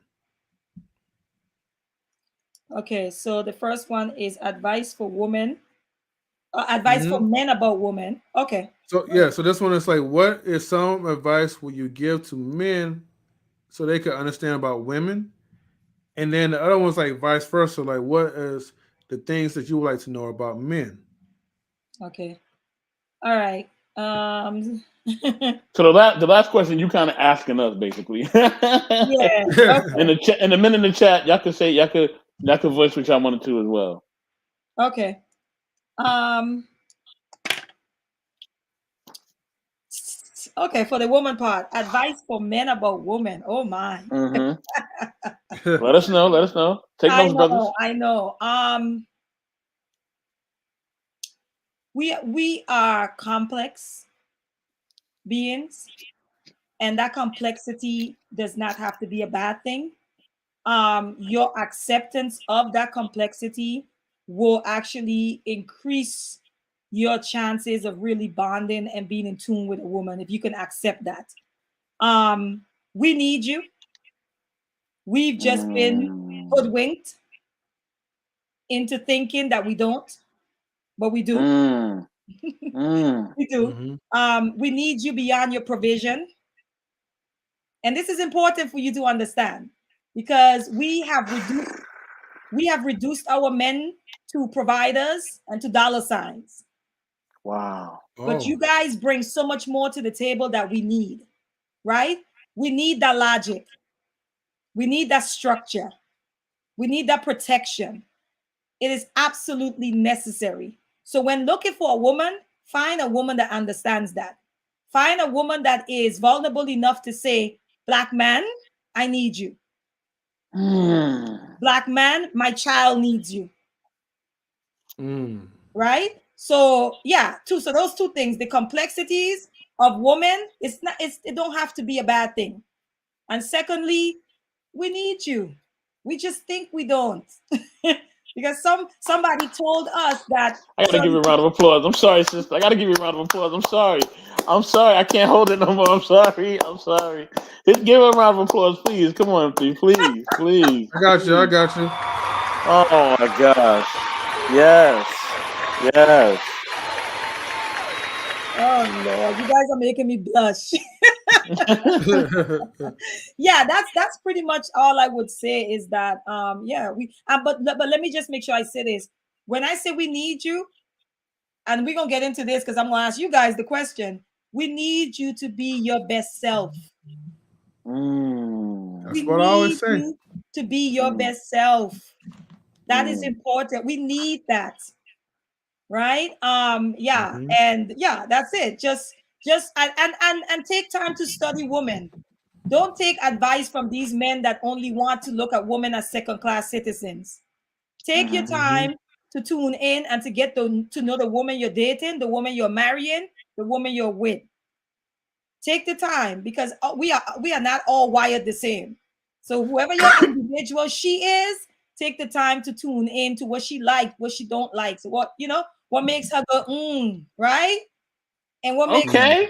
what makes her what makes her be like, get Okay. the hell out of here. Like, tune into that. Right? Mm. Tune into her so deeply that she don't even have to talk for you to know what she needs and what she wants. That's very possible. And my question for you guys. Okay. Hey, let's go. I'm ready. Okay. So I have two. Yes. Yo, and three, I love this. I ain't gonna lie to you. I love Oh this. shit! Oh shit! Um, do you guys think that healing takes away from your manhood? Okay, like Absolutely healing. not. Absolutely not. No, it doesn't take away from your manhood. In fact, it helps you to embrace your manhood. Because if you're Okay. not healed, then you're broken, straight up. And any man who thinks that they're a coward or who thinks that they're wrong for being healed, then brother, you missing out. You're missing out on being who you need to be, for real. Now I would jump in and I would tell you why most men are afraid of that mental healing. Okay. The one essence that will allow us to remain calm and peaceful. We live in a society where we're both ridiculed by men and women. We're Mm-hmm. always taught that we're supposed to man up. We're taught that our emotional feelings is our weakness. And we always get laughed at whenever we're Mm-hmm. expressive. And so because society makes us feel like we're a bunch of, you know, we haven't even cursed this whole show. I'm not even want to say it. But society has taught us, right, that we are wimps. I'll just say it like that. You know, Mm-hmm. for Mm-hmm. for for crying out or for saying, "Look, man, you hurt my feelings." Um, Now we have to mask the emotional hurt into the one thing that's the most acceptable, and that's anger and destruction. See, as long as we display those things, that is our only get out of jail free card for us to express ourselves, which is why, man, we are so far messed up, Yeah. especially in this black community, because we don't have a space. We really don't have a true space to really check in on our mental health because everything is a joke to both men and women. Yeah. Mm-hmm. So to elaborate more, the men's side would be like, "Look, man, you're acting like a little girl. You're acting like a punk right now." And then the girls would be like, "Look, I need you to man up and pull yourself together. That's not manly. You must be on your man period." So imagine walking around feeling that, and you're just like, "Dang, I want to say something. I want to get my feelings out, but I can't. I can't do it at work. I can't do it at home. Well, depending, you know. Mm-hmm. I can't do it around my family, and that's why Mm-hmm. there's so much deletion that's out there, self deletion around these men because there's no outlet to go to. Then you go to church to find your Lord and Savior Jesus Christ. No disrespect to God or whatever in the Son, but then you have these false these preachers. Instead of coming to you and be like, brother, you're hurting. Let me help you. They look at you as a consumer. If you're not filling Mm-hmm. up that quota, Mhm. then you're nothing to them. Yep. Then what they're going to do to get rid of your black self? Oh, I almost said it. They will nitpick. Oh, brother, you got long hair, man. Mhm. You're looking like you're just looking so weird. Go get a haircut, sister. Mm-hmm. I don't like the way how you wearing that outfit. You got your sleeves showing. I'm struggling. Now you're looking like a thought. Go change yourself up. Mhm. We all make mistakes in this world, but we're always judged for it. Mhm. All the greater good that we've done, all it takes is just one bad mess up to erase all that stuff. So I could get deeper and deeper, No, you're fine. You're No, you fine. good, 'Cause bro. Let's go. Let's but go in yeah, three. no, no, no. but, but it's I got. not. Nope, it's not my show. It's your show. No, Sorry. no, That's no. the best. Wait, That's I You the got gonna best get two in one more. three. get. Come on in three. This is the I best got in two. three. Let's go, No, baby. I got two more questions, and the last one is a little bit more light. Is a lighter question. Uh Because huh. I Mhm, have my own thoughts around it. But mhm. we're gonna talk about. Okay. Let me do this first, and then we're gonna get to the last question. Go ahead. Okay, so my second question before I get to the last one, because the last one is a little more Welcome back. spicy. Mhm, So this second question is okay. We are all working to build the black community up, right? To make us hmm stronger. What is your role? Because I'm sick of hearing it from women. I need men to tell me. What do you, because I'm sick of hearing women telling men what they should be doing. I need you hmm guys to tell me. What do you guys think your role is in that? what are some of the things you guys know you could probably be doing better? Go ahead, answer what's best. I mean, at this point, the best thing I could do is to improve my own health, because I got to improve me before I improve somebody else. But once I do that, of course, I would like to do things to make sure that my neighborhood has like community centers or like actual community centers. Like that's something I want to do. There's a lot of different things I want to do, but in that, I do have a level of understanding that even though I may try to build these things, or may try to make these things, like maybe a Dr. King or even like a Nipsey Hussle, or anybody like that, I understand that my life will be in danger. Mm-hmm. I have to understand that. I'm not gonna fool myself and just think that, oh, I'm gonna go out here and help the black community and nobody's gonna attack me. No. I know the attack is coming. Yeah. Okay. And it is what it is. It comes with the territory, right? Mm-hmm. It's like a waiter comes to you when you eat, and it's just to be expected. Mm-hmm. So I think with that being said, you know, um, what I mean, like I'm like, because I'm aware of that, I also know, and I'm also aware of the state of our communities. Mm-hmm. I know that my help will have to be done. I will have to love them from afar. Okay. You know what I mean? So that I can Mhm. continue to be a force. And Yeah. I think sometimes we want to connect with our community so bad. We want to be, no, I want them to see me. No, but sometimes they don't need to see you. They just need to see the results. You That's a good know point. what I'm That's a saying? good point. Mm-hmm. And I think we just have to be honest about that, because we have to understand that the thing is getting the mission done. You know what I'm saying? And if that means, if it means that I don't have to be seen in order to get my mission done, because these people are just so, they have so much, they're so broken, and they have allowed evil to manifest in their hearts so bad that they can't see that I'm actually here for the benefit. Mm-hmm. You know what I mean? To the point where they want to strike me down. Then I Mm-hmm. need to help them from afar. And a lot of times that's what we have to do in our communities, unfortunately. And That's I a good wish point. more brothers and sisters would do that, so that their message and their mission could be fulfilled, So you're instead of it talking being about carried by. giving yourself oxygen first. Yes, Yeah. yes. So that Mm-hmm. I can fully help them. Yeah, You know I what I got mean? you. Mhm. But then also, by doing that, like understanding that I can't be at ground zero. You know what I Yeah. mean? In order to build ground zero, I can give all the tools and everything, all the resources to help build it, but somebody else gonna have to go in. Okay. Okay.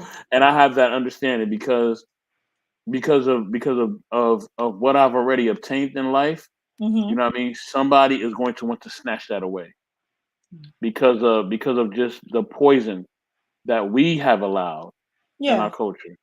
You know what I'm Yeah. saying? So yeah. Three, you wanted to go because I'm coming with the last question. Ooh. Okay. Oh, wait. This is not the last question? No, Oh, this the last one. To make it brief, so we can move on. no, I got you though. I mean, Okay. to make it brief, right? Because the question is about like what could we do like as men, right? Yeah. All right. Let's see what I can do without going too deep like I did last time. All right. I'll just give you the simple version. Okay. Whatever we do starts off from our own home. Hmm. Okay? Mm-hmm. If you have not learned how to become a man, find someone who could teach you how to be a man, the right type of man. After that, learn how to apply it to your home before venturing out into the real world. That's my brief one. Okay, we're gonna take it. Wow, that was really brief All for right. I real. You know. wasn't Yeah. playing. So my last question is monogamy, Hmm. Okay. nature or nurture? Is it innate or are we socialized into it? Men. We're definitely Um. socialized into that. Okay. Oh, best of all, you're breaking up too. Right.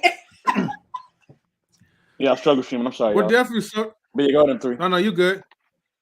All right. We're definitely socialized into this monogamous thing.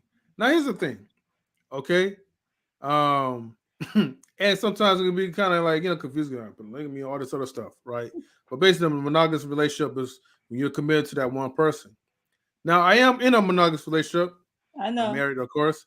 Mm-hmm. But I just feel like in society, we get, and here's the thing, I can't even use Bible references because, like, if I try to use a Bible reference, the people in the Bible was like doing like a lot of non-monogamous relationships. Like they was having like 4 or 5 or 1,600 wives. So Right. who am I to say that we should be practice monogamy, or the opposite of it? I think somewhere down in Western society in the United States, somebody was just like, forget it. Having all these women it's just too much to handle. And they just decide that, look, we're gonna get married with one woman only, be content with her, and then that's it. I do have mixed feelings about it because in my mind it's like, well, that's why men have a hard time being faithful? That's why they feel bored and they feel like they want to kind of like go around and just, mess with like someone else, even though they still love like their main squeeze, but they just gotta. It's like you have the cake, but you need the ice cream. You need the caramel. You got to drizzle around the cake. The cake's not good enough by itself. Well, You gotta have all these condiments around it to fulfill your appetite. So it sounds like monogamy from their answer. It sounds like, and you are married. I want to make sure I make that clear. Yeah. So it sounds like you're saying that monogamy is a discipline for you guys. It is. Okay. Like I can't speak for Mr. Best in Right. the I was world. going to say, do you 'cause think he's always that you forever guys loved. think this is all men, or maybe there are men who feel like they're naturally monogamous? Nobody's naturally monogamous. Oh, shoot. Nobody's naturally monogamous because the thing is that I know I said it, I know. Yeah, and we can clip this if y'all want. It's just Hanifah, you can use it. Nobody's naturally monogamous because and nobody's naturally poly either. You know what I mean? All these things are taught to you, right? Yes. All these cultures are taught to you. So it's what's taught to you and it's what you're brought up in. Mhm. But we are more prone to be poly because we are more social creatures. So that's why if you see in the books of different religion why people have so many wives and concubines and magistrates and whatever else they had, you know what I mean? I'm probably struggle streaming. No, we can hear you. No. I probably am. Oh, okay, I think I'm back. Oh, I'm coming back. Struggle streaming there, again. Mr. Best? Oh. I know struggle streaming. Sorry, y'all.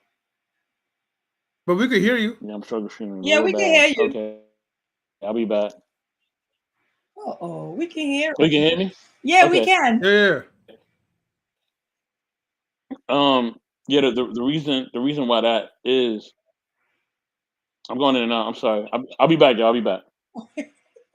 Okay then.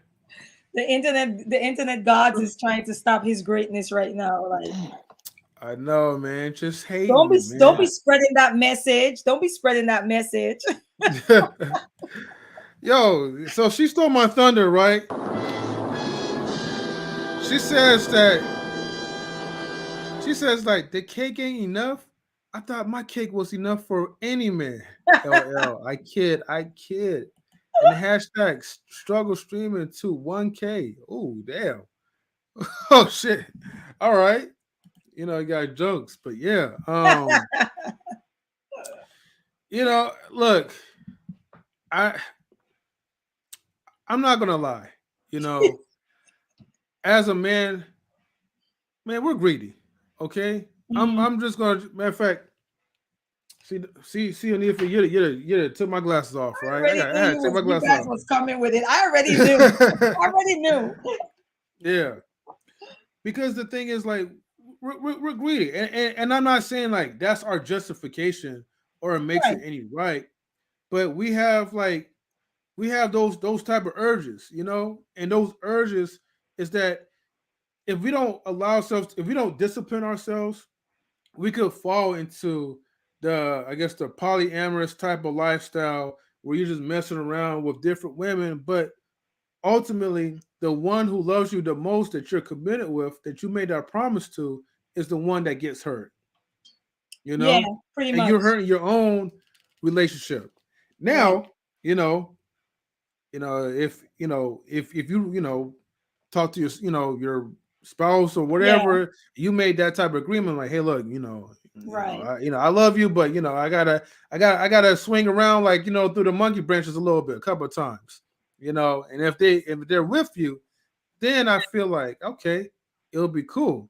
But there's still cons into those type of relationships because people will still catch into their feelings. Mm. Go ahead, Okay, I'm Mr. back, Best. y'all.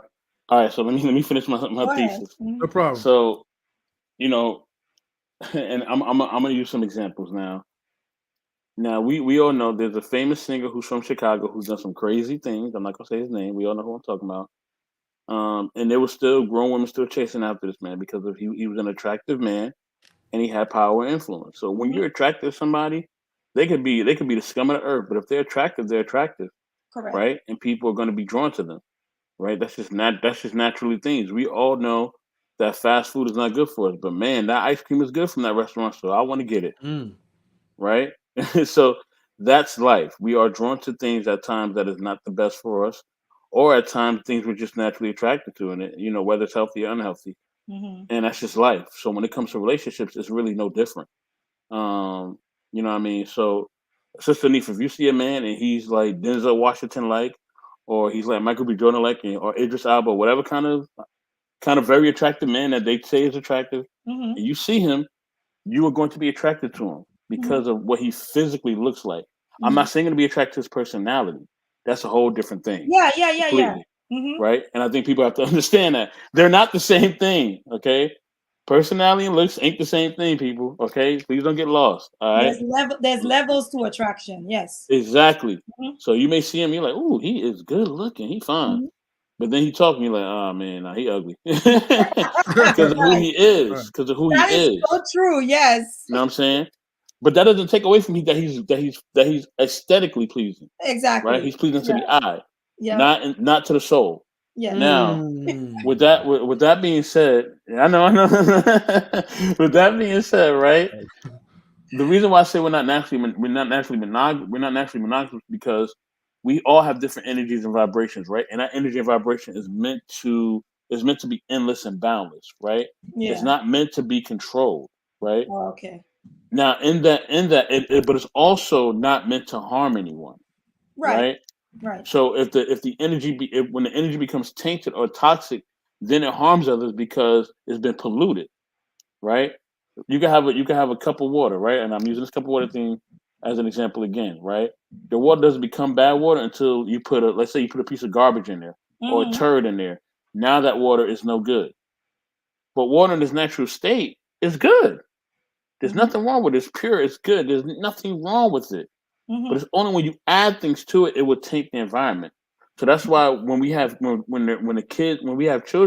or when we're dealing with children, that's why I always tell adults be very careful what you subject children to, whether it's your own or others, because it will stay with them.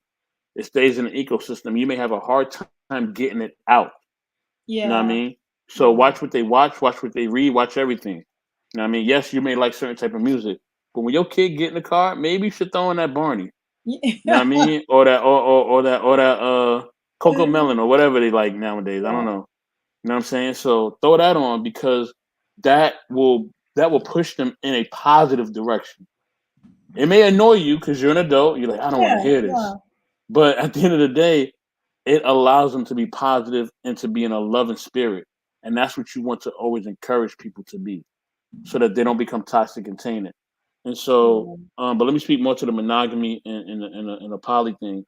The reason why I say people are more prone to be poly is because if you just look through history, whether biblical history, whether historical history, whatever you want to look through, whatever religion, people have always had more than one spouse. They've always had more than one experience. They've always had more than one magistrate or delegate or whatever. You know what I'm saying?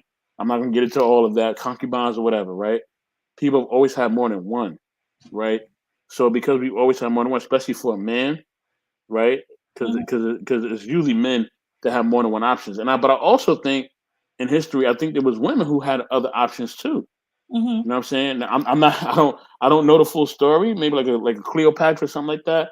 I know she had different men that she entertained throughout her reign. You know what I'm saying? Mhm. But so women had options too. So I think in history we always had different options. But when we came here to this land and we developed this monogamous pretense, right? And this is why monogamy fails in America, right? We have monogamy, right? But we're telling people they can do what they want, so they have no moral base, Mhm. right? I can't tell you to be monogamous and then tell you you can do what you want. Those are two different things altogether, Mhm. right? To be monogamous means that you have to have a set of rules, guidelines, and structure to your monogamy, right? That means that you're going to follow a code of conduct. But in America, we tell people be monogamous, but do whatever you want, Mhm. right? Be monogamous, but yeah, if you want to go talk to about two, three different guys, you can do that. Be monogamous and dude, if you want to talk about two to three different girls, you can do that, right?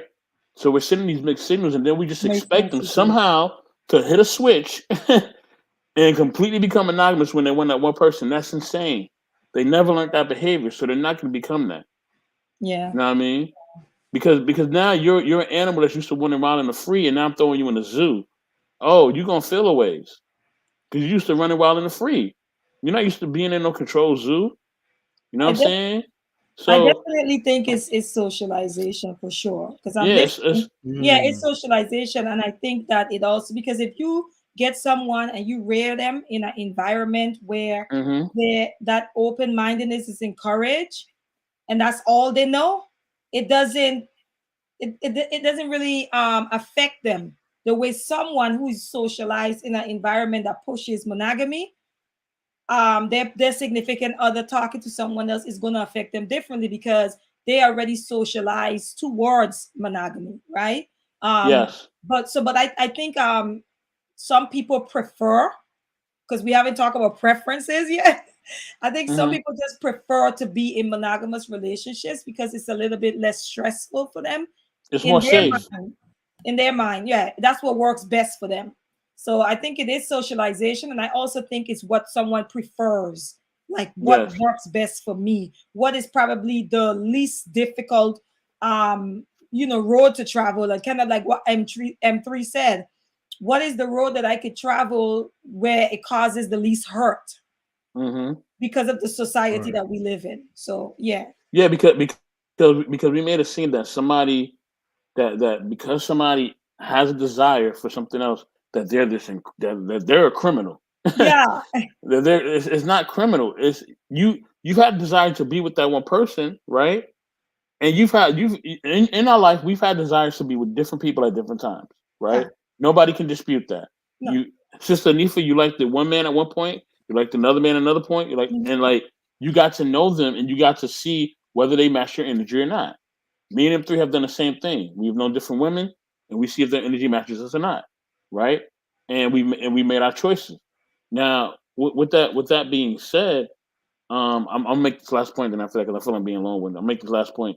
I think that, and I think that with the whole poly monogamy thing, I think that the reason why people, why the monogamy thing and the poly thing is such a big thing for people, Mhm. right?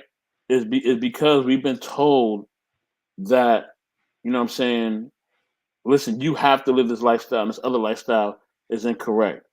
You know what I'm saying? But yet we know that we have those other desires, and I think other what people got to, and this is my last point. People get conflicted is that they think that just because somebody entertains somebody on a different level, whether it's physical, spiritual, mental, emotional, that they love that person. No, I may not love that person. They just may be fitting Very a true. need, but I Very still love so and so. But the other person just is just fitting an aspect of my life for that moment. They're momentary. I don't love them at all. But the other person you may love, and you may have a different level of love and understanding with them.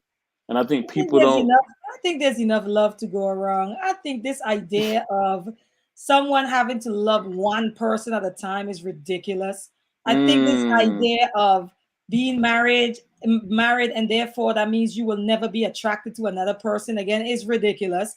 Yes. I think that it's really, there's a lot of control and confinement and restriction, involved. And there's for me, what we're seeing in the society too is in my where I'm from, they have a saying, pressure bust pipe. And it means that when the pressure builds up enough in a pipe, it eventually explodes, right?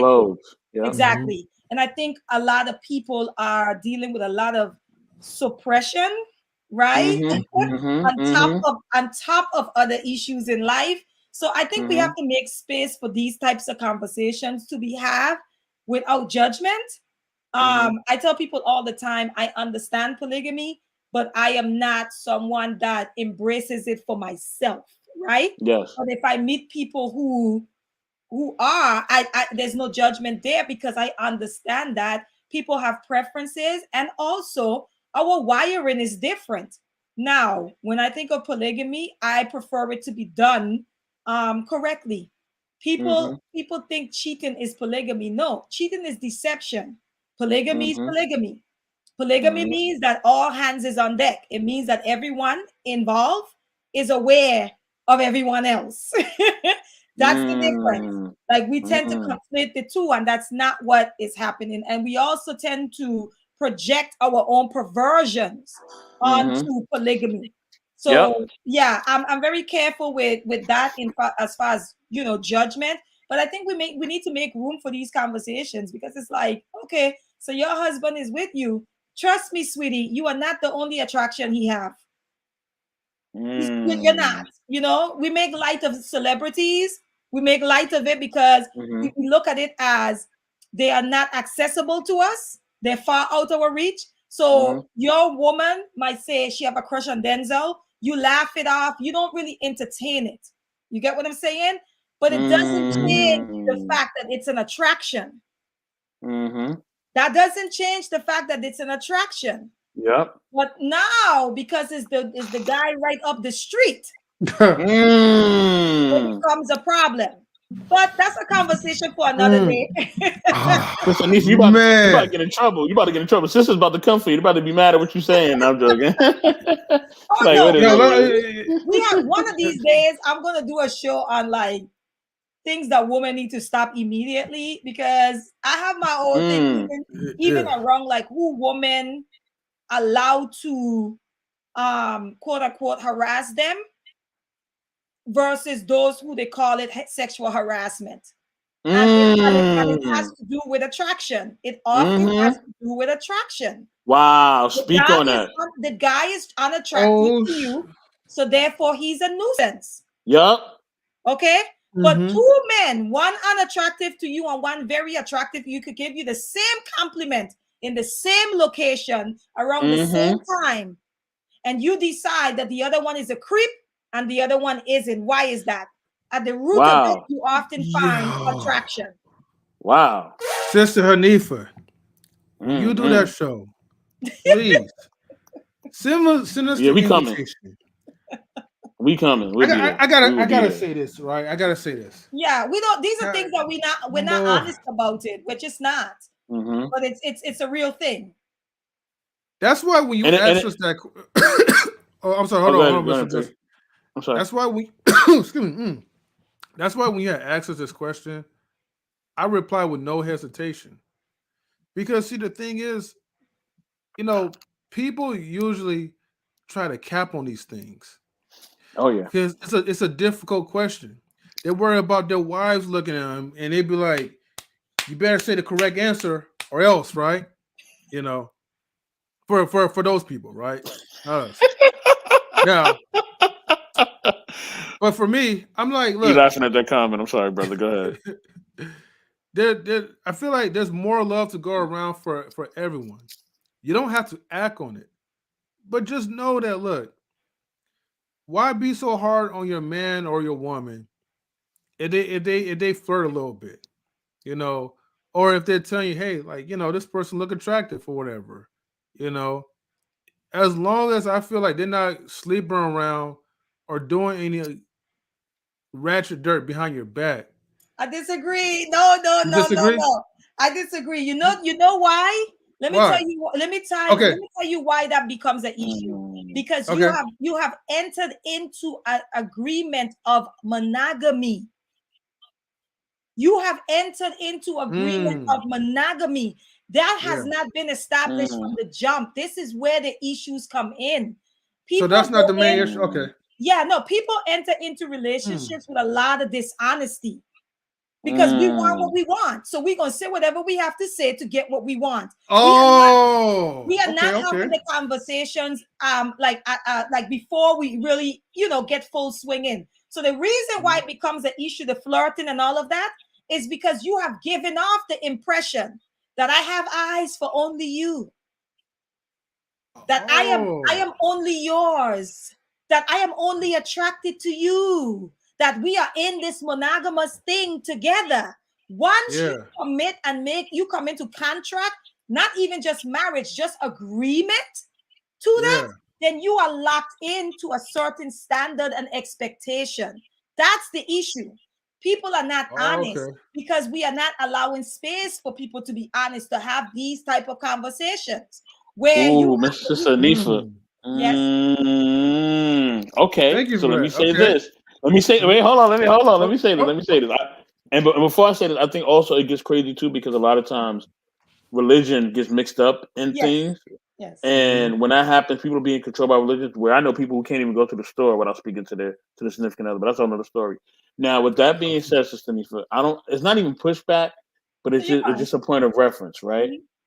What about that fact that maybe you don't know certain things until you get into that relationship? That's true. And now that you know, it changes you. And it changes the person. I know So then people what do you do then, sis? What do you do then? No. I know people who were polygamous and they were like, that's just not for me. And they went to monogamy. I know people who were monogamous and eventually had to come out the closet as non-monogamous. So yes, I agree with you. That's a lot of us. But we would never admit to that. We will never admit to that a lot of things are trial and error, because a lot of us, we don't really come into really knowing ourselves until we've had some experiences. You're not born with knowledge of self. You literally have to experience some things. You have to have some hiccups. You have to have some mistakes. You have to have some challenges, some trials to really begin to know certain aspects of yourself. M3, I know you seem like you got something right there. Go for it. I have to say this, right? Because like you're opening up my eyes. Well, you open up my ears to like a lot more, right? So my thing is that okay, when you're locked into a contract and kind of like what Mr. Best said, right? But then you see the person for who she really is or who he really is. And now you want to get out of that contract, right?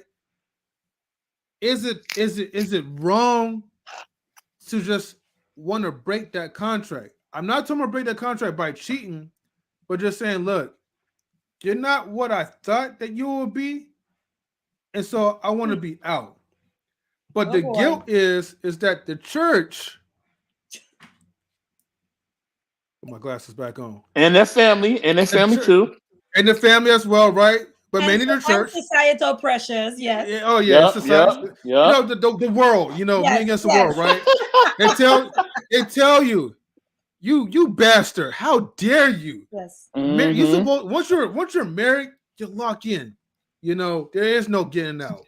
And if you get out, you was like the worst scum on the earth. How do you deal with that?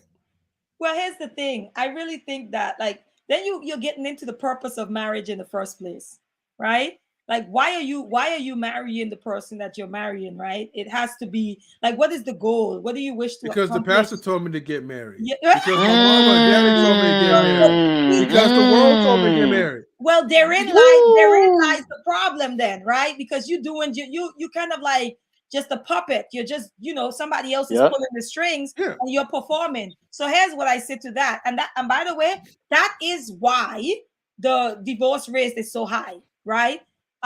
This is why people have to literally know yourself first before you try to join yourself to someone else, right?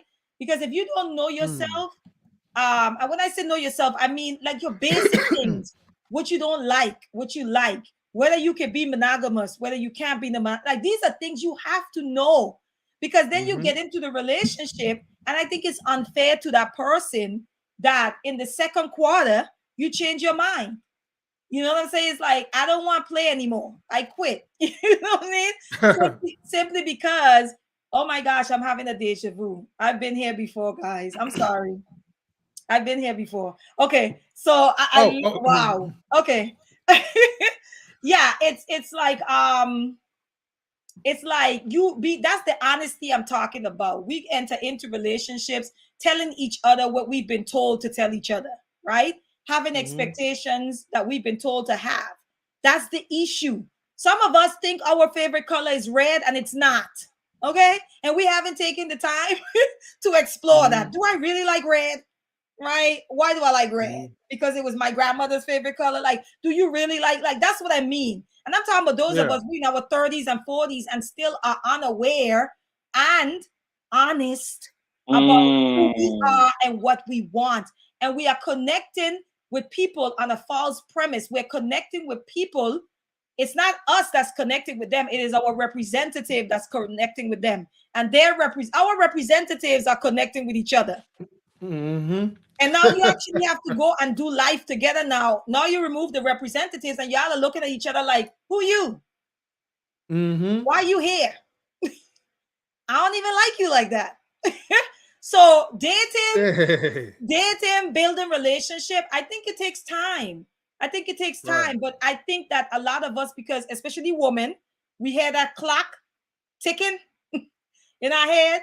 And so things have to happen expeditiously for us. We don't take the time to invest in getting to know ourselves and being honest with ourselves. And let's be clear, and I'm going to leave it here. This is another part of why women are not honest. Most women are not going to tell you that they are non-monogamous, right? Because we live in a society where chastity is still pedestalized, right? Where the good girl image is celebrated, right? Where women cannot be honest about sexuality and talk open about it. So a lot of women are enter into relationships and they're dishonest as hell.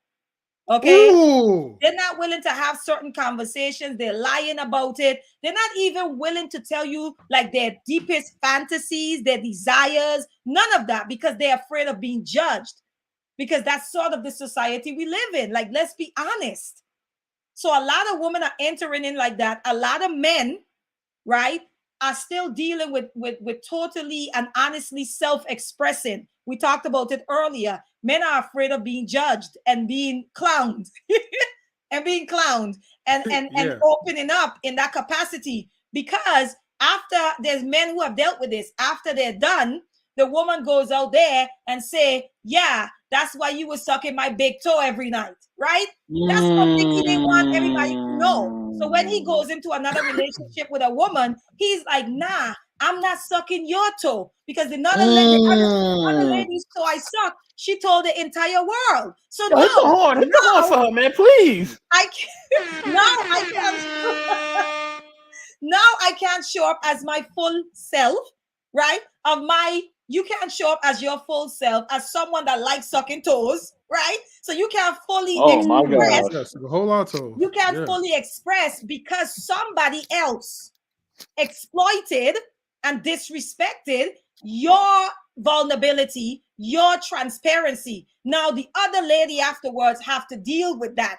She have to deal with that closed off wall. So she's like, I didn't even know you like that or that you into that, because now you're moving into it guarded. I know I said a lot, guys, but we are really we are really in relationships with mask on. We really are. We really are. And how long can that last before it begins to fall off? And then you see the true person and you feel betrayed and you feel like someone tricked you. Like, you tricked me. You're not who I thought you were. Yeah. You'd be like, oh shit. Yo, hold on for a second, Hanifah. Listen, Sister Hanifah, you can cook as long as you need to cook. Alright? Take your time, cook this meal, do your thing, okay? Well, I'm gonna tell you guys, I have about 10 more minutes because it's way past my bedtime. Hey, you know what, Sister Hanifah? We could respect your time right now because I'm like, look, you look, you're the street. What do you call it, man? You're the street sweep the floor, you know, with all your knowledge and just. Man, look, I wasn't expecting this though. I'm not gonna lie. So I was. I know she bring the heat. I was ready. No, I knew she was bringing the heat, but she went deep. Look, she went to like 40 years or like 400 years of slavery. She went to like, yo, y'all women need to get your acts together, you know, with your non-monogamous selves. That man. If you was a priest, like, you know, everybody would be confessing their sins to you. I'm telling you. I'm a very complex person. There are a lot of capacities to me. I could be serious. I could set boundaries. I can talk about, you know, certain things that some people shy away from. I could be spiritual. All of these things are who I am, right? I'm a multidimensional, complex, nuanced, like, all multi-layered individual. And that's what I'm talking about, where some people, like a lot of women, are pressured to choose one of those qualities about themselves. And I say, bump that, embrace all of them, because they all are going to be required at some point in your life. So if I'm in a conversation with you guys and I need to go there, I can tap into that part of myself where I can freely talk about that without judgment, right? If I need to tap into that spiritual side, I can do that. So I'm all for not suppressing any part of yourself, especially if it's not detrimental to you or those around you. Reconcile all parts of yourself, embrace all of them, because they all serve a purpose for the journey that you are on. Wow. We gotta get for the spotlight. So we can get out of here because it's time to go to bed. Yes. Best in the row. If you don't mind helping out with the spotlight real quick, I am about to post your YouTube channel, Hanifah, so people can Sister Hanifah, let them know who you are. She's the robot. Let them know who you are. Let them know your socials. Just let them know just everything about you, sis. Yes, I am Hanifah, and I go by Hanifah Nailah on YouTube. I have a small YouTube channel that I am slowly growing on my own at this point. And I talk about all sorts of topics, mainly that focus on the development of the individual, self-development, spiritual development, holistic health, those type of things, and also parenting, because that's a big one that I'm very passionate about. And so, yeah, you should check me out and join my conversations. I go live every Friday at 5 p.m. And so, yeah, subscribe and let's have the conversations. Thank you, sister. We truly appreciate you. Truly love you. You know, we truly support you. Thank you so much. Thank you for everybody for joining this wonderful live talk with Sister Hanifah. Thank you for being a part of her experience. Please like and subscribe to her channel. All right, it's Hanifah Nailah on YouTube. Okay. And definitely, you know, I believe she has an Instagram as well. You know what I mean? Look her up on Instagram. Follow her journey. She has a wonderful journey. And she's going to bring you her experience. Her authentic experience is going to be wonderful, full of love, full of just joy, full of peace, full of all the great fruits of positivity, y'all. Trust me. That's why we wanted to definitely have this live talk, because she's truly positive, she's truly full of love, and we truly appreciate her. And definitely, y'all, thank you for being a part of Non-Gen Relationship Experience. Please like subscribe to everybody that's in the chat, everybody that came through to, you know, show us support. You know what I mean? And show Sister Hanifah some support as well. Show her full support. We definitely appreciate y'all as well. We have a lot more content coming for y'all this week. Okay, so be ready, buckle up. We coming back. You know what I'm saying? We got something brewing tomorrow. We don't know what, but we brewing on something. We're working on something behind the scenes, and just watch out for it because it's coming. All right. And of course, we got Thursday, and then we'll see what the rest of the week pans out. But we got some more content coming for y'all. Okay. Thank y'all for always being a part of our experience. We truly love y'all. We truly appreciate y'all. M3, take it away. Oh, also, yes, like and subscribe too, okay? To Knowledge and Relationship if you already haven't. Like, subscribe to Sister Hanifah Nailah if you already haven't. And please, like, subscribe to the Intellectual Soapbox, okay? Like, subscribe to all three. If you haven't, all right? No summertime fun for y'all, all right? No spring fever for y'all, all right? So, M3, take it away, brother. You're muted. You're muted. Damn. All right. Thank you for tuning in to Knowledge and Relationships on YouTube and also on Twitch. Thank you as well, Sister Hanifah, for your time. And also, thank you everyone in the chat for getting the likes up, for subscribing to Knowledge and Relationships. I mean, without you, we wouldn't be doing this. So, hashtag coffee dates, and also please support to, Hanifah's channel on YouTube. So I posted here on, YouTube, and I posted here like on Twitch. You can follow Knowledge Relationships on Twitch as well. But anyways, get the likes up and subscribe. We're trying to get up to like 1,000, subscribers and beyond.